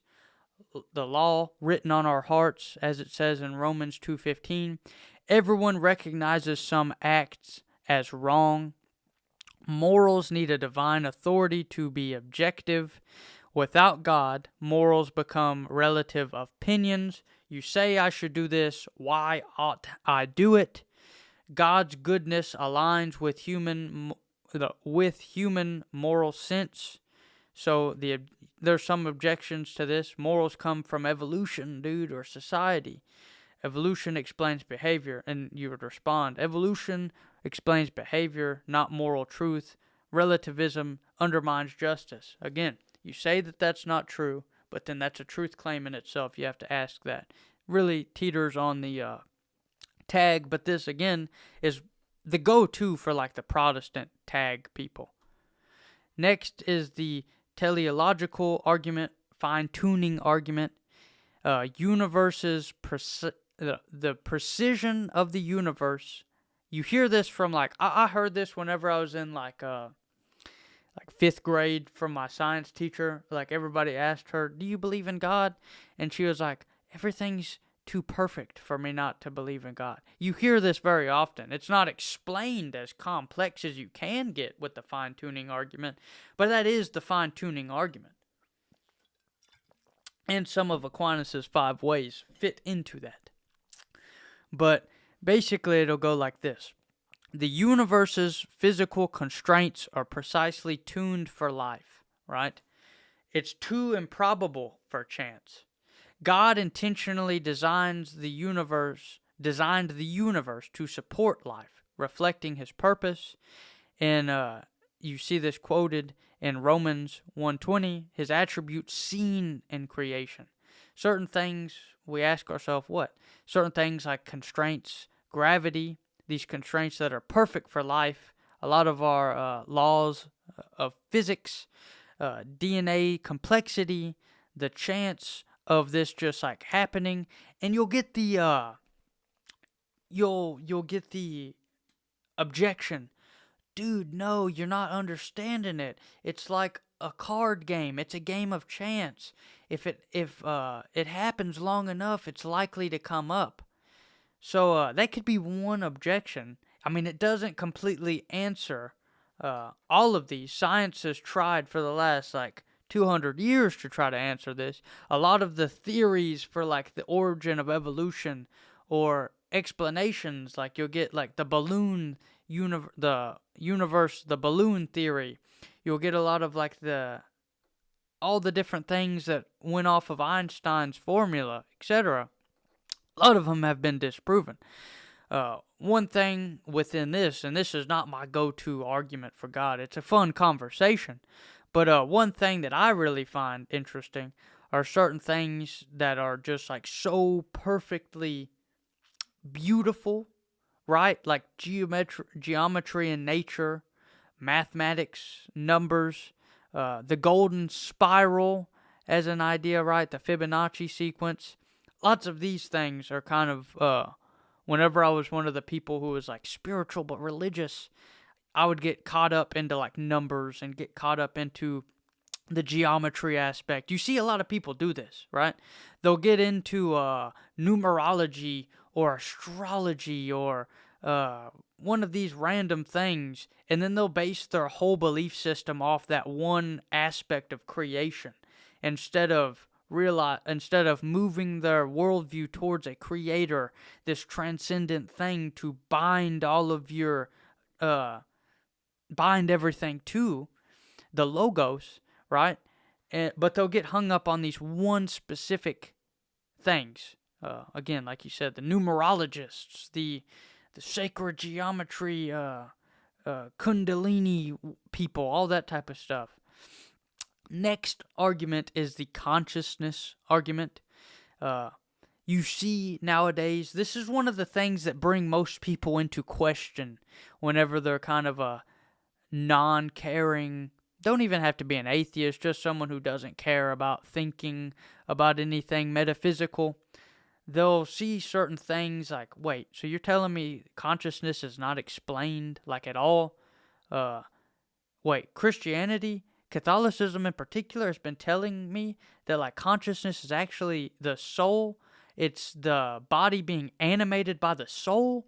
Wow, that's such a good explanation. It's so much better than, yeah, dude, everything is an illusion like you get nowadays. But you get people like even Penrose, Roger Penrose, most famous Nobel award-winning mathematician of our time, saying things like intelligence or consciousness, for that matter, is not computational. He's one of the bigger proponents. His talks on AI and how AI is kind of like a scam because computation is not consciousness is very interesting. But the basic consciousness argument goes something like, our minds are more than matter. Human consciousness and rationality cannot be fully explained by science. God created humans with souls, enabling them with unique mental and spiritual capacities. The scriptural example, God breathed life, Genesis 2:7. Consciousness goes beyond brain activity, and free will and rationality suggest a soul, and materialism struggles to explain this. Now, this is like the most like natural, like nobody has to really argue this. This is more of like nature's argument. Like people will just naturally go about their life and then at some point question this. They'll be like, wait, we don't have an answer for this? And then that spirals them into meaning. Next is the argument for beauty. This is another one like the teleological argument, fine-tuning. People get attached to this instead of like seeing it as an argument for God. This was one of the ones that really inspired me, was seeing like the advancedness in like what we can learn and all the complexities and interconnectedness of those things. Kind of like the polymathic perspective. But the argument for beauty basically goes like, beauty inspires beyond mere survival. Beauty in nature and art provokes awe, suggesting a divine purpose. God created beauty to reflect His glory and inspire worship. The scriptural example for this, gaze on the Lord's beauty, Psalm 27:4. It's a transcendent utility, right? Universal appeal suggests divine design. And again, people like hippie tree huggers or Rick Rubin music people, the spiritual but not religious crowd, really goes into this. Or people that worship like some sort of musician or some artist, like worships them like an icon. This whole like celebrity culture over the last 20 years that's developed, really over the last like, you can say 60 years, really. Maybe even more than that, back with like the Beatlemania and the Elvis and all of that stuff. They get attached by the beauty of beauty, and instead of seeing it as a link to a beautifier, they start to worship just this beauty, just like the geometry, just like the numbers. Next is Pascal's wager. Now, a lot of people will say this without ever hearing Pascal's wager, because it's not a very complicated argument. It's kind of a rational thing, right? Now, as a Catholic, we believe faith to be a divine grace, not only just a rational choice. A lot of people will say things like, oh, I just thought my way into it. I just did this. No, to an extent you can think your way into very, very serious inquiry, but it is a divine grace overall that cements someone into the faith. But Pascal's wager is basically saying that there's two choices, right? You either say there's no God or there is God. For this sake of example, we'll just say Christ is king, or there's nothing. And the way Pascal's wager is stated is that if you say there's no God, right?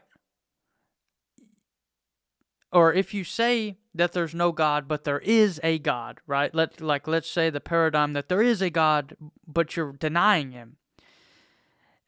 What you basically result with is, if he is real and you deny him, you go to hell. If he isn't real and you deny him, then there's nothing, right?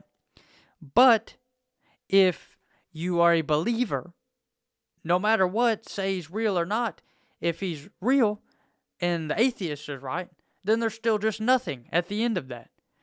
But if you're right, you get to go to heaven, right? That's the Pascal's wager.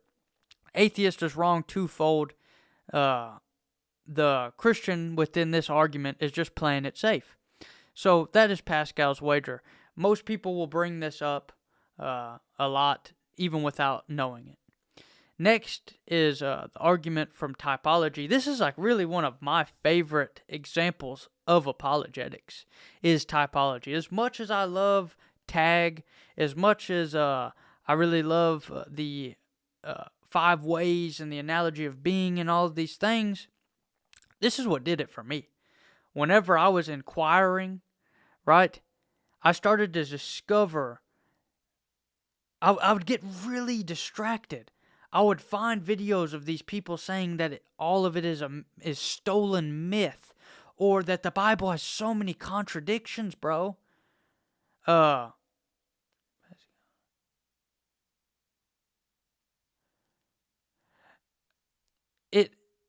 But in seriousness, whenever you start asking yourself, or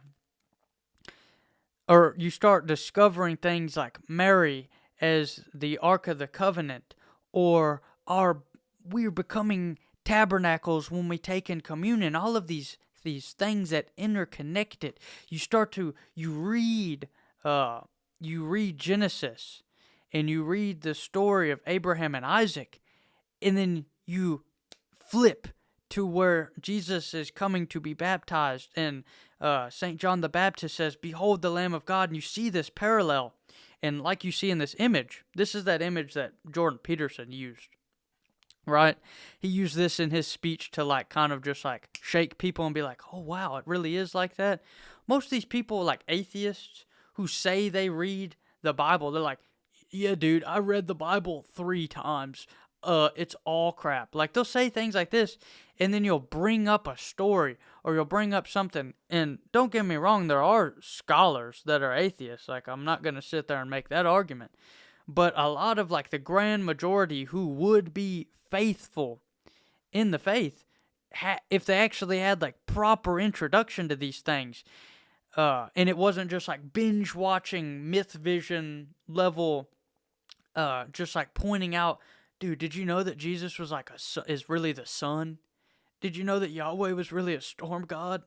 All these ridiculous things that are very easily disproven. If you're introduced to the apologetics, for me, it was before I really watched anybody. I found a Sam Shamoon video where he really paralleled the Isaac and the baptism of Christ. And it was just wow. And then I just started diving into scripture. I got the Dewey Rheims. I started reading through it and treating it with respect it should have, and not just looking at it like something that I need to decode. And you'll see crazy interpretations. Yeah, I don't think Pascal's wager really has either. It's just like kind of one of those arguments that you'll hear like a very uninformed person throw out at somebody, really kind of pompously. Like they'll be like, "Oh, did you, like, if you really think about it, dude, I'm the winner here. You're the loser. Got him." That's what you hear, and it's kind of ridiculous. Again, I would, like, to me, the best arguments are like the presup, but most people will never understand it, and that's best displayed whenever you get people like literal career atheists. Their whole career is like giving speeches on atheist fan clubs, and over they're asked Hume's questions, and they just they deflect and they don't answer them, and it's so ridiculous. But anyway, to move on, this was the argument from typology. Next, we have the argument for miracles. To me, when you combine typology and miracles, especially certain things within the Shroud of Turin, pretty convincing once you have that level of interest into the inquiry. But basically, the argument for miracles is, in the Catholic perspective, you'll show the Eucharistic miracles, the blood types, the over 130 instances. I should have thrown the stigmata in here, but that's really, I really honestly would say like things like the stigmata push people away more than anything if they're not really open to it. Shroud of Turin, probably one of the strongest ones for people who are already like Christian. I would say the miracle of Fatima, and then my favorite is probably Our Lady of Guadalupe and the Tilma. That was the one that whenever I was becoming Catholic that I fell in love with. Now, I did not want to be a Christian, let alone a Catholic. Now I'm going to shift this video a little bit. We talked about the philosophy. We talked about how philosophy is a 2,000-year-old discussion, plus that people think of it as Michael Jordan quotes when it's really questions on things of the past that are brought forth for people that have to answer it going forward. Talked about revolution, monarchy, such and such. These are things that I've come to in Catholicism, and really in my research and studies way down the line. But all the way even up into early last year, I did not want to be Christian. I used to argue Christianity a little bit. I remember one time I came to this realization where I was like, wait, like, if God... it was the mind games that I'd play with myself in my head were just kind of like weird, but I'd be like, wait, like if we're putting something above everything to like put our focus and our purpose towards, like wouldn't we want that to be conceptually the best, greatest possible thing? Like this is a very objective thing, but these were the levels of like conversations I was having with myself when I first started thinking about it. And then that just fell away. I got so big into like the Gnostic Christianity, the Rosicrucian stuff, just the nonsense, right? But basically this was my journey down the Catholicism pipeline. Like 18 years of my life, just played World of Warcraft, smoked weed every day, sold it, everything else. Didn't really care about anything, didn't have any goals, didn't really... I was pretty much like Asmongold, but I weighed 300 pounds. And, yeah. My content, I remember I used to watch, like, the phase videos whenever I was, like, younger. Like, I was that, like, gone. Then in 2020, I lost, like, 100 pounds, and I fell down the red pill pickup artist rabbit hole. I went on Tinder, lived super hedonically for, like, 2 years straight, got big into the gym culture, super absorbed into that ethos. When Tate came out, I was like, finally, bro, a voice for the generations, dude. Started working construction, gained some skills, got confident. Then I started searching for meaning when I realized a lot of this was shitty on its own. I would say kind of Tate in himself, without any sort of religiosity, is pretty shitty, especially pushing him towards like Muslims and stuff with Muslims beat people up and take themselves the most seriously, so they're right. But anyway, I went from there to Rick Rubin, built a music studio, started painting, started working in a wood shop, found Zarka, and I started into this esoteric Christian, don't really have any conception of Christ, never even read the Bible. You asked me what John 1 meant, I would be like, what is that? That level of Christian, but I like obnoxiously would yell Christ is King without even knowing what it is. But then I would go the next day and like read tarot or look up like tarot card meanings and Jungian archetypes, whatever, right? And that lasted for a while. Like I was in this this Wojak encapsulates it better than anything. I'd read all these sci-fi novels. I'd read like the top of the barrel self-improvement books, Steiner, Jung, all this different stuff while doing these things, and it was just kind of miserable. I would get like a little nugget. I would get a little nugget of like some Gnostic stuff, and it would like satiate me for a week. And then I would just be like, what's so incoherent? Like this, it was looking back. The reason why it lasted for so little was because of how incoherent it was. And I was just thirsty for some semblance of like concrete structure and worldview. And I didn't just like, I was one of the Joe Rogan relativists where like my basis for anything metaphysical was, dude, I saw the machine elves, bro. I saw the machine elves. It's got to be something more than Sam Harris says.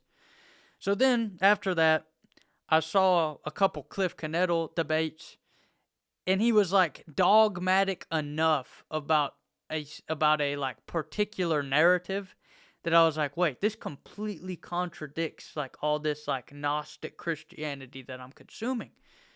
And then I started, this is what really did it for me, was Lewis and how am I blanking on his name? John, how am I blanking on his name right now?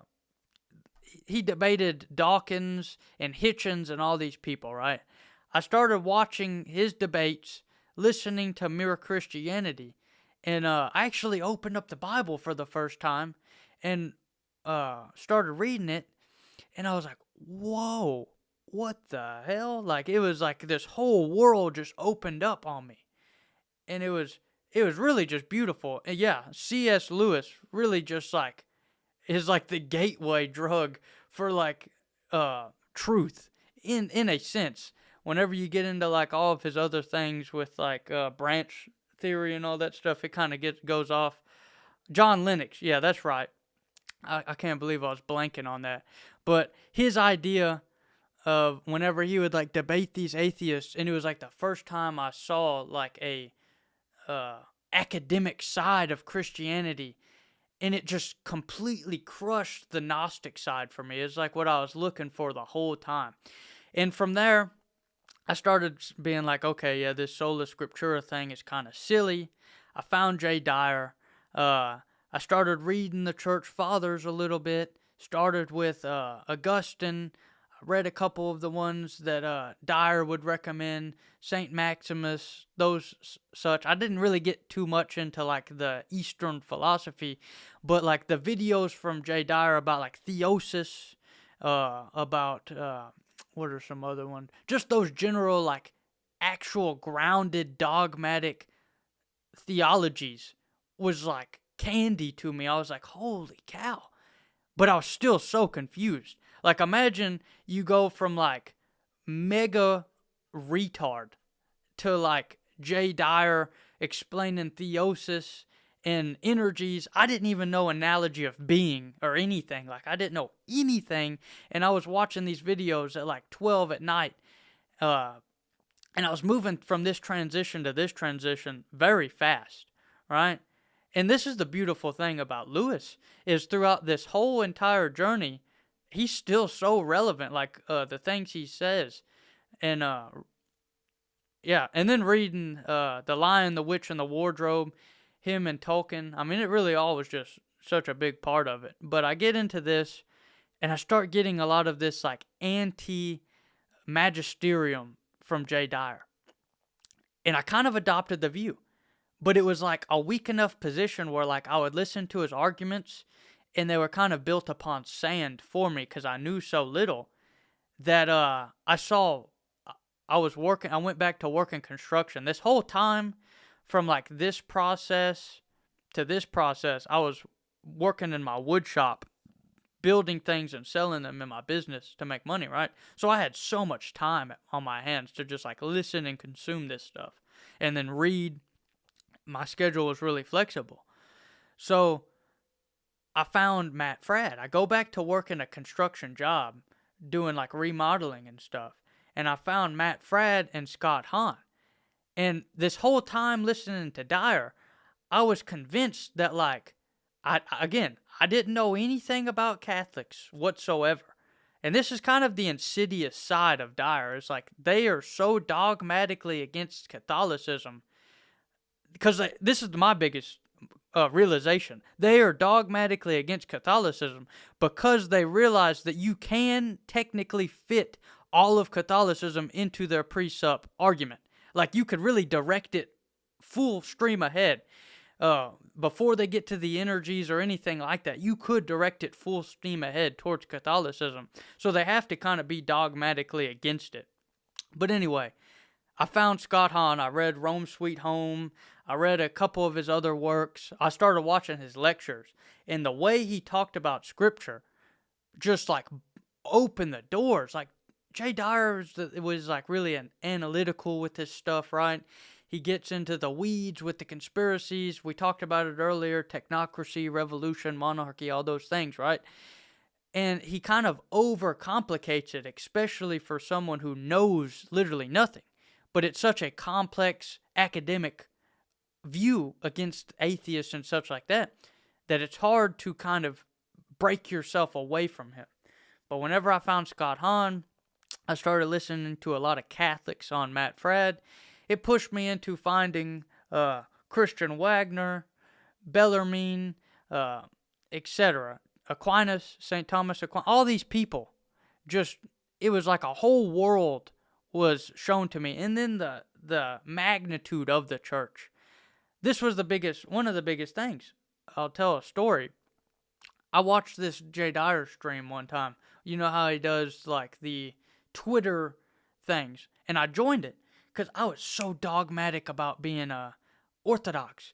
I had printed out my icons on paper.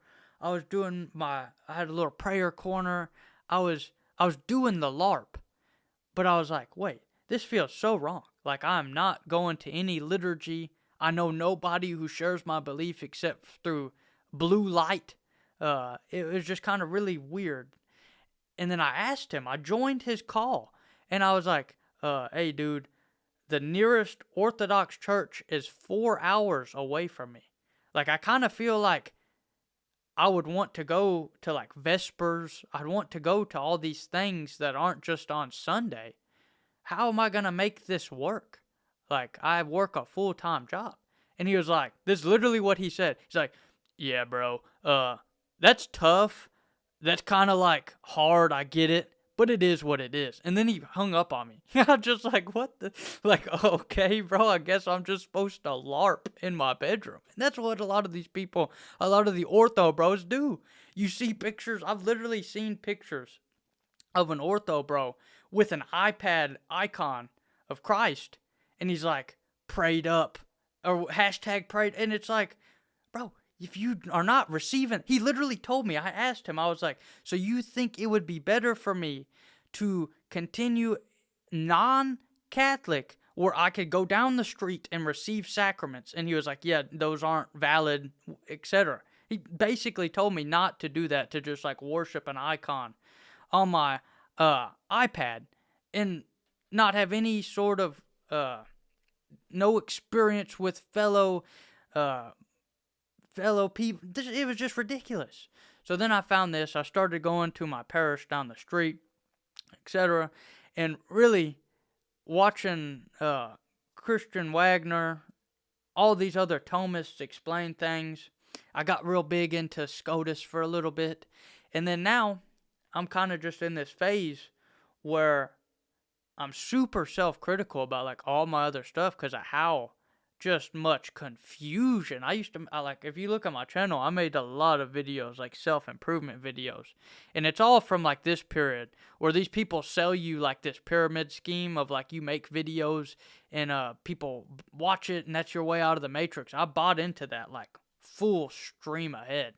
And I started just like making these like rants and all this different stuff, and now it just kind of seems absurd to make any sort of content that's not philosophically or theologically focused in a consistent way. And that's what I'm trying to attempt to do now. Now I'm kind of just like, I spend most of my money on books. It's just like, I mean, it'd be funny to call it like an addiction or whatever, but it's just like truth. It's like you finally tap into truth. And it is the analogy of the cave. Like I joked earlier that like most people's definition of philosophy is watching like a 20-minute Plato's Cave video and then Michael Jordan quotes, and that's all they understand philosophy as. But like that allegory of the allegory of the cave is really just so universal, but it fits so perfectly within Catholicism. It's like there's nothing else. So next, let me see how much more we got a couple more slides. So yeah, this is the problem that I see. This internet plus intellectualism being a major problem, bro. People use Twitter and Reddit and all these things to get their information. They'll watch an after-school 20-minute interpretation instead of like an actual lecture or reading the books. And it really ties to this quote right here. Those who wish to appear wise among fools, among the wise seem foolish. It's that whole paradigm of like seeking wisdom to look wise, not to actually be wise, not to actually lead those out of the cave, to go back and lead them out. And yeah, I mean, it's crazy. I don't do debates because I'm still pretty new to this stuff. I want to kind of teach it to reinforce as I learn it and can organize it where it's not like I'm teaching heresy or something like that. It reinforces that into your mind. Like that's the one thing I learned from whenever I was into like all this Tate YouTube video clip, AI clip your stuff, right? Is that like when you do make videos on topics, yeah, that is true. It isn't. That's what another thing I do. Like my schedule now is basically I'll wake up and I drink some coffee, and for like the first couple hours I'll do like biblical study, and then I'll try to teach myself Latin, and then I'll go work at my wood shop. But the Latin, like that's just part of like the fun of it. Like discovering linguistics as being so fun on top of it is really the beauty. Right now, I'm kind of going back and forth between Wheelox and Lingua Latina, but I'm getting to that point where I can just kind of like translate it pretty easily. Like I still have like words that I'll have to like look up in my dictionary and stuff like that, but that part of it is like one of the aesthetics that I really get pulled towards. But like I showed earlier, is you have this like strainer of truth where like these things like YouTube and the internet, when you input into the strainer, like think of it as like a strainer for food, like you put noodles in it and the water goes out. Think of the stuff that comes out as the truth, and when you input stuff like YouTube and books into that strainer, you get that truth. And the only way to discern that is from learning the logic and learning the philosophy and this great dialogue, but none of it is taught. It's just like a 20-minute interpretation of an entire life's work. Like if you go to Aquinas.cc, which is like the biggest, I'm pretty sure that's like the biggest archive of St. Thomas's works, is the Aquinas.cc in English. And there's some in Latin, but I mean, there's just so much to go through.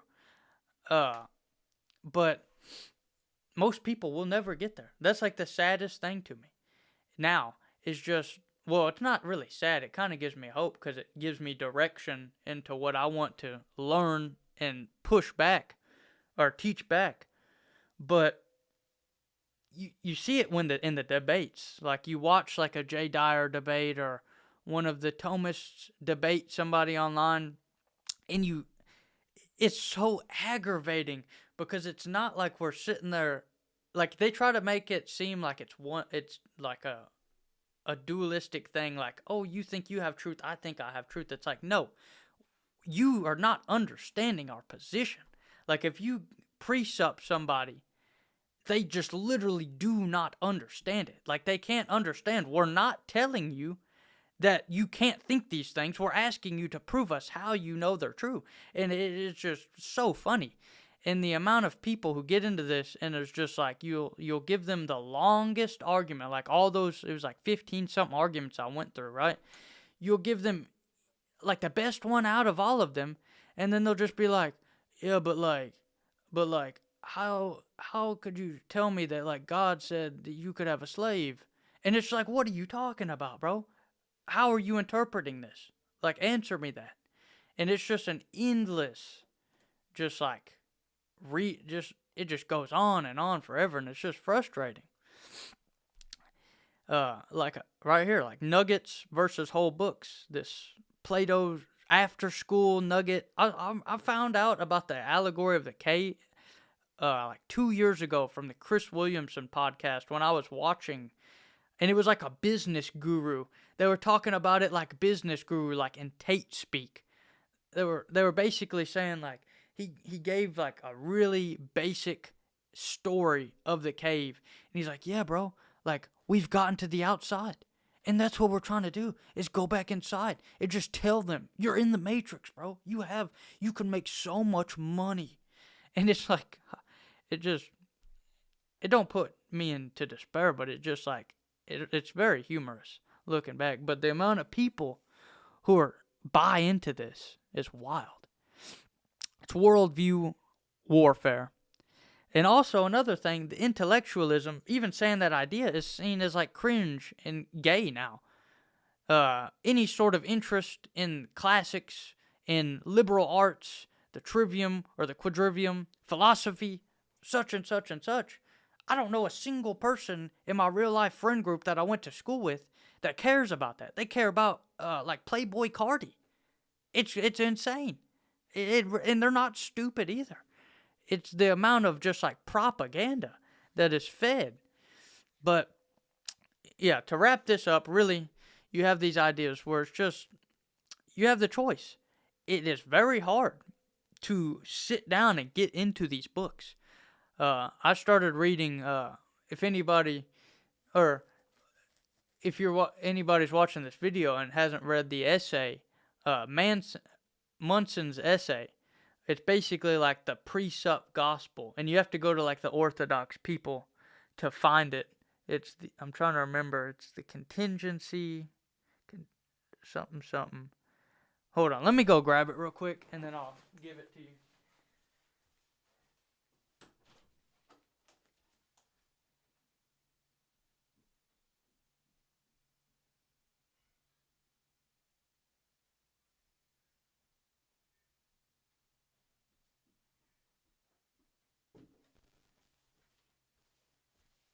Alright. Anybody watching this, I recommend you go. I think it's Patristic Faith. It's that Father Deacon Ananias dude.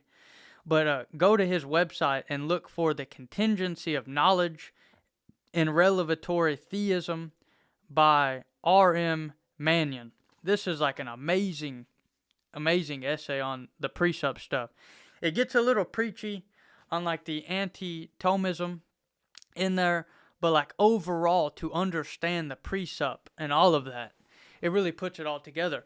But who's gonna read these essays? Like who really is gonna like that's why all these channels have like 20K subs and that's it. It's like the craziest thing.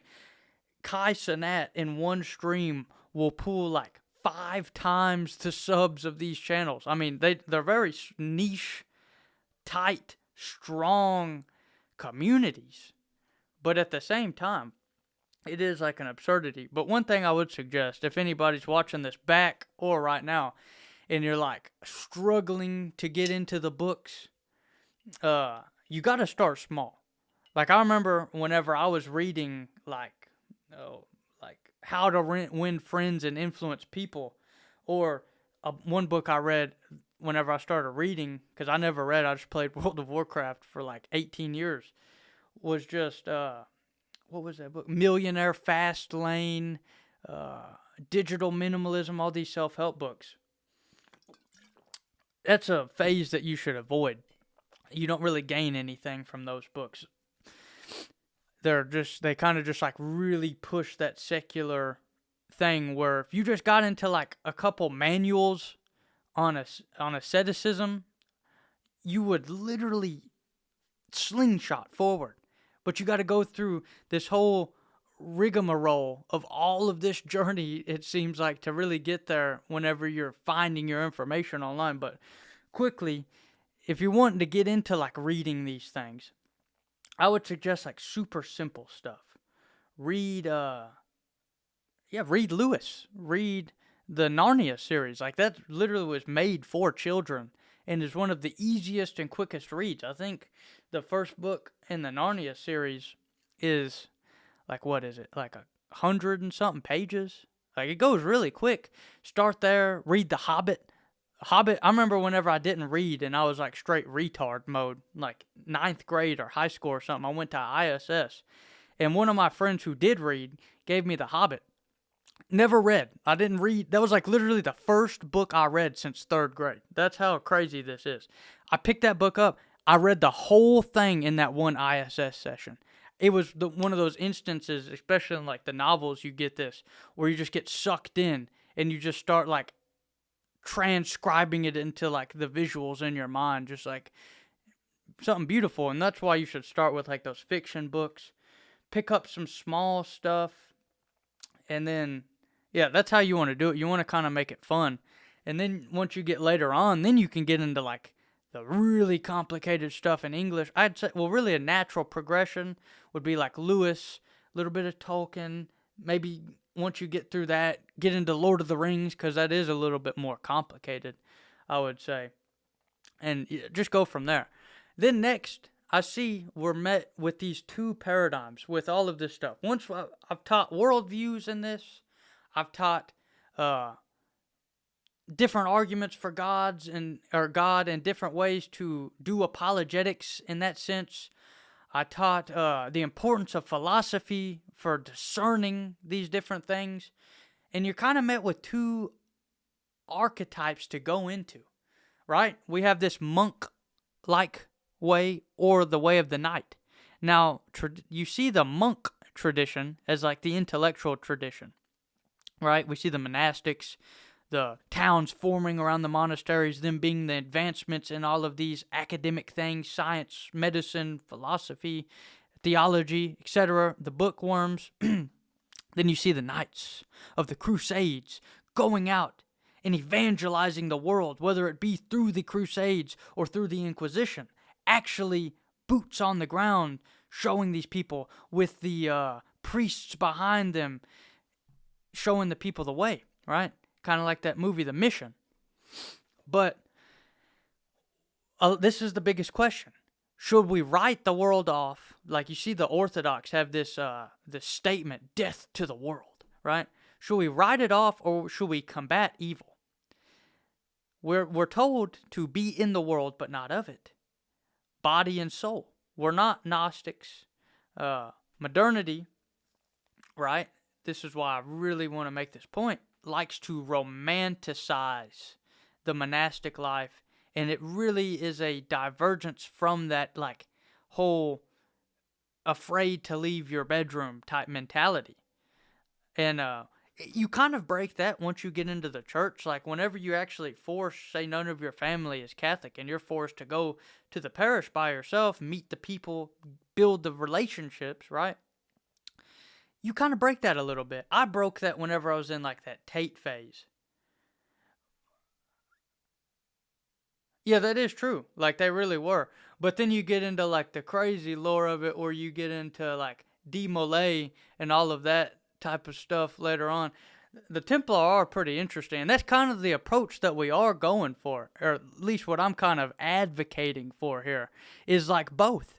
This was the most interesting thing recently that I've been reading on, is right, we have Matthew 16:18, where Jesus says to Peter, "And I say to thee, thou art Peter, and upon this rock I will build my church."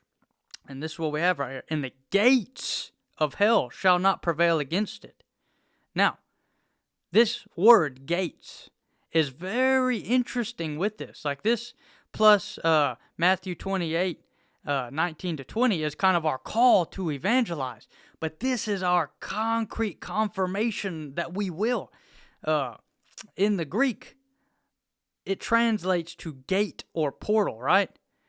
This is saying the gates of hell. What does that mean? That means we are on the march towards the gates. We're not just this body that's just sitting there on an island with a moat around us. We are on the march. So we are called to be knights. And in this world that we live in and we inhabit now, this modernity that we're forced, that has been forced upon us by all these technocratic people, we are called to be the knights, but we also must realize the environment that we're fighting in.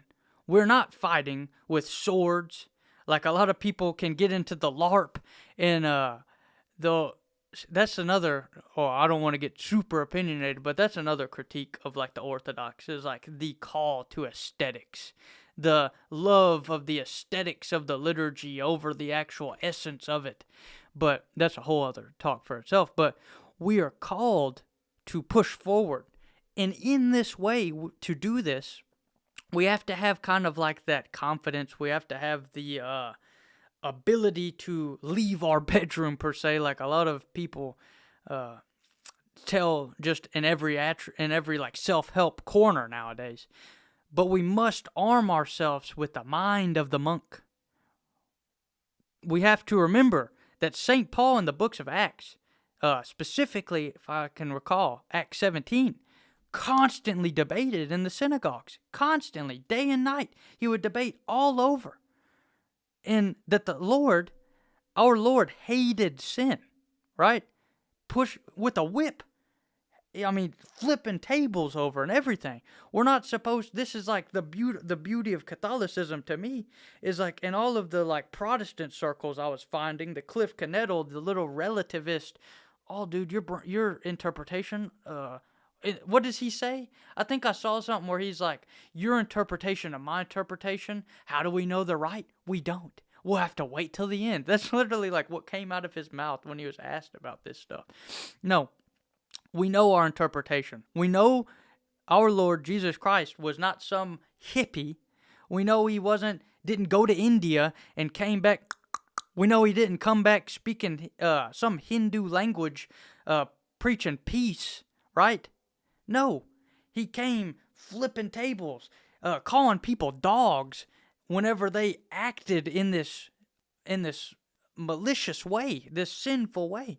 So we're not to accept any of these things. We're not to falter from our tradition, and we are not to just observe. We are to go outwardly, evangelize, debate,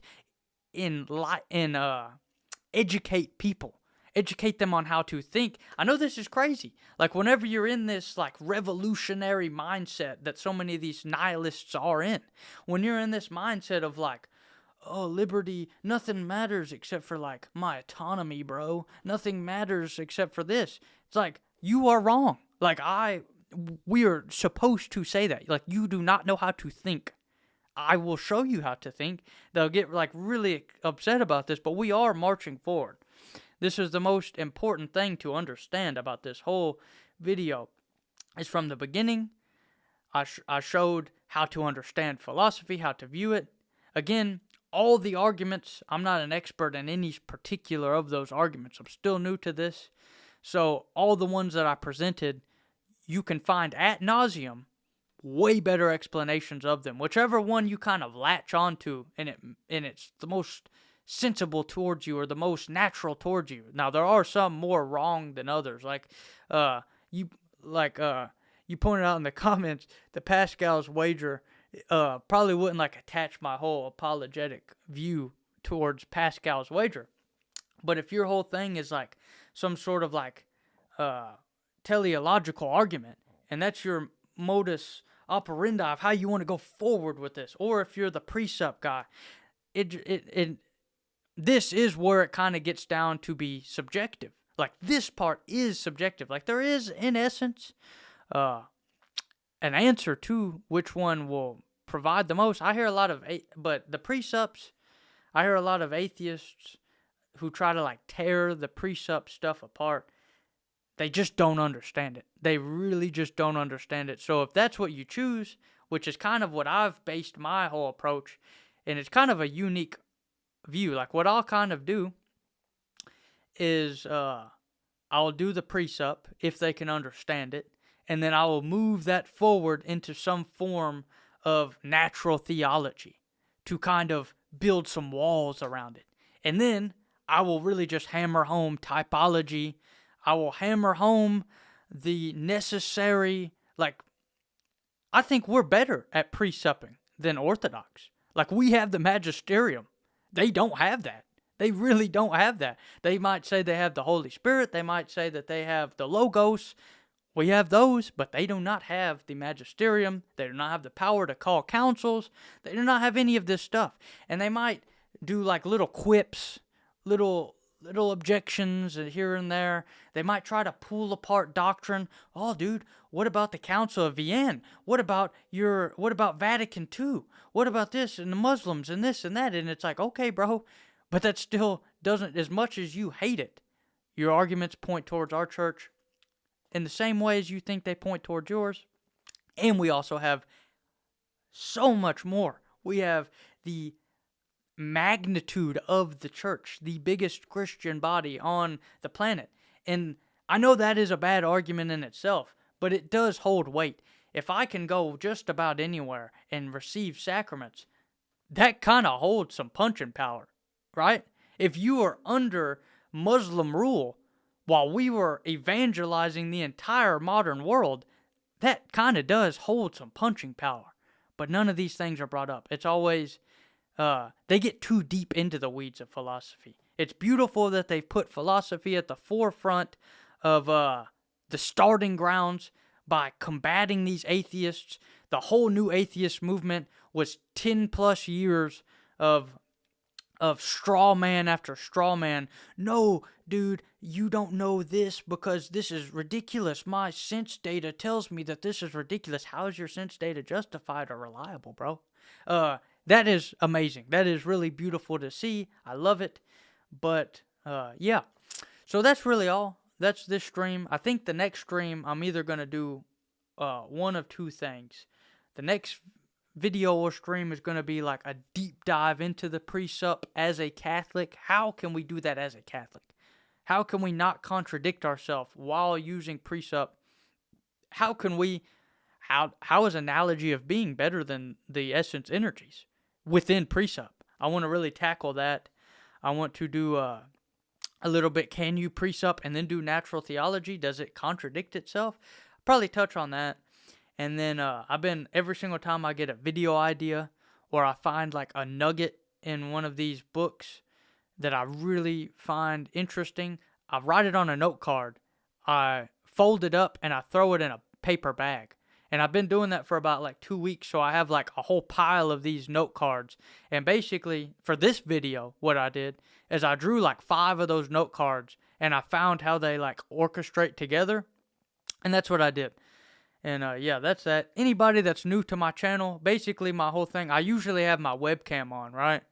But I just didn't feel like it tonight. Basically, what I do is like I'm really big into music and like composing in that sense.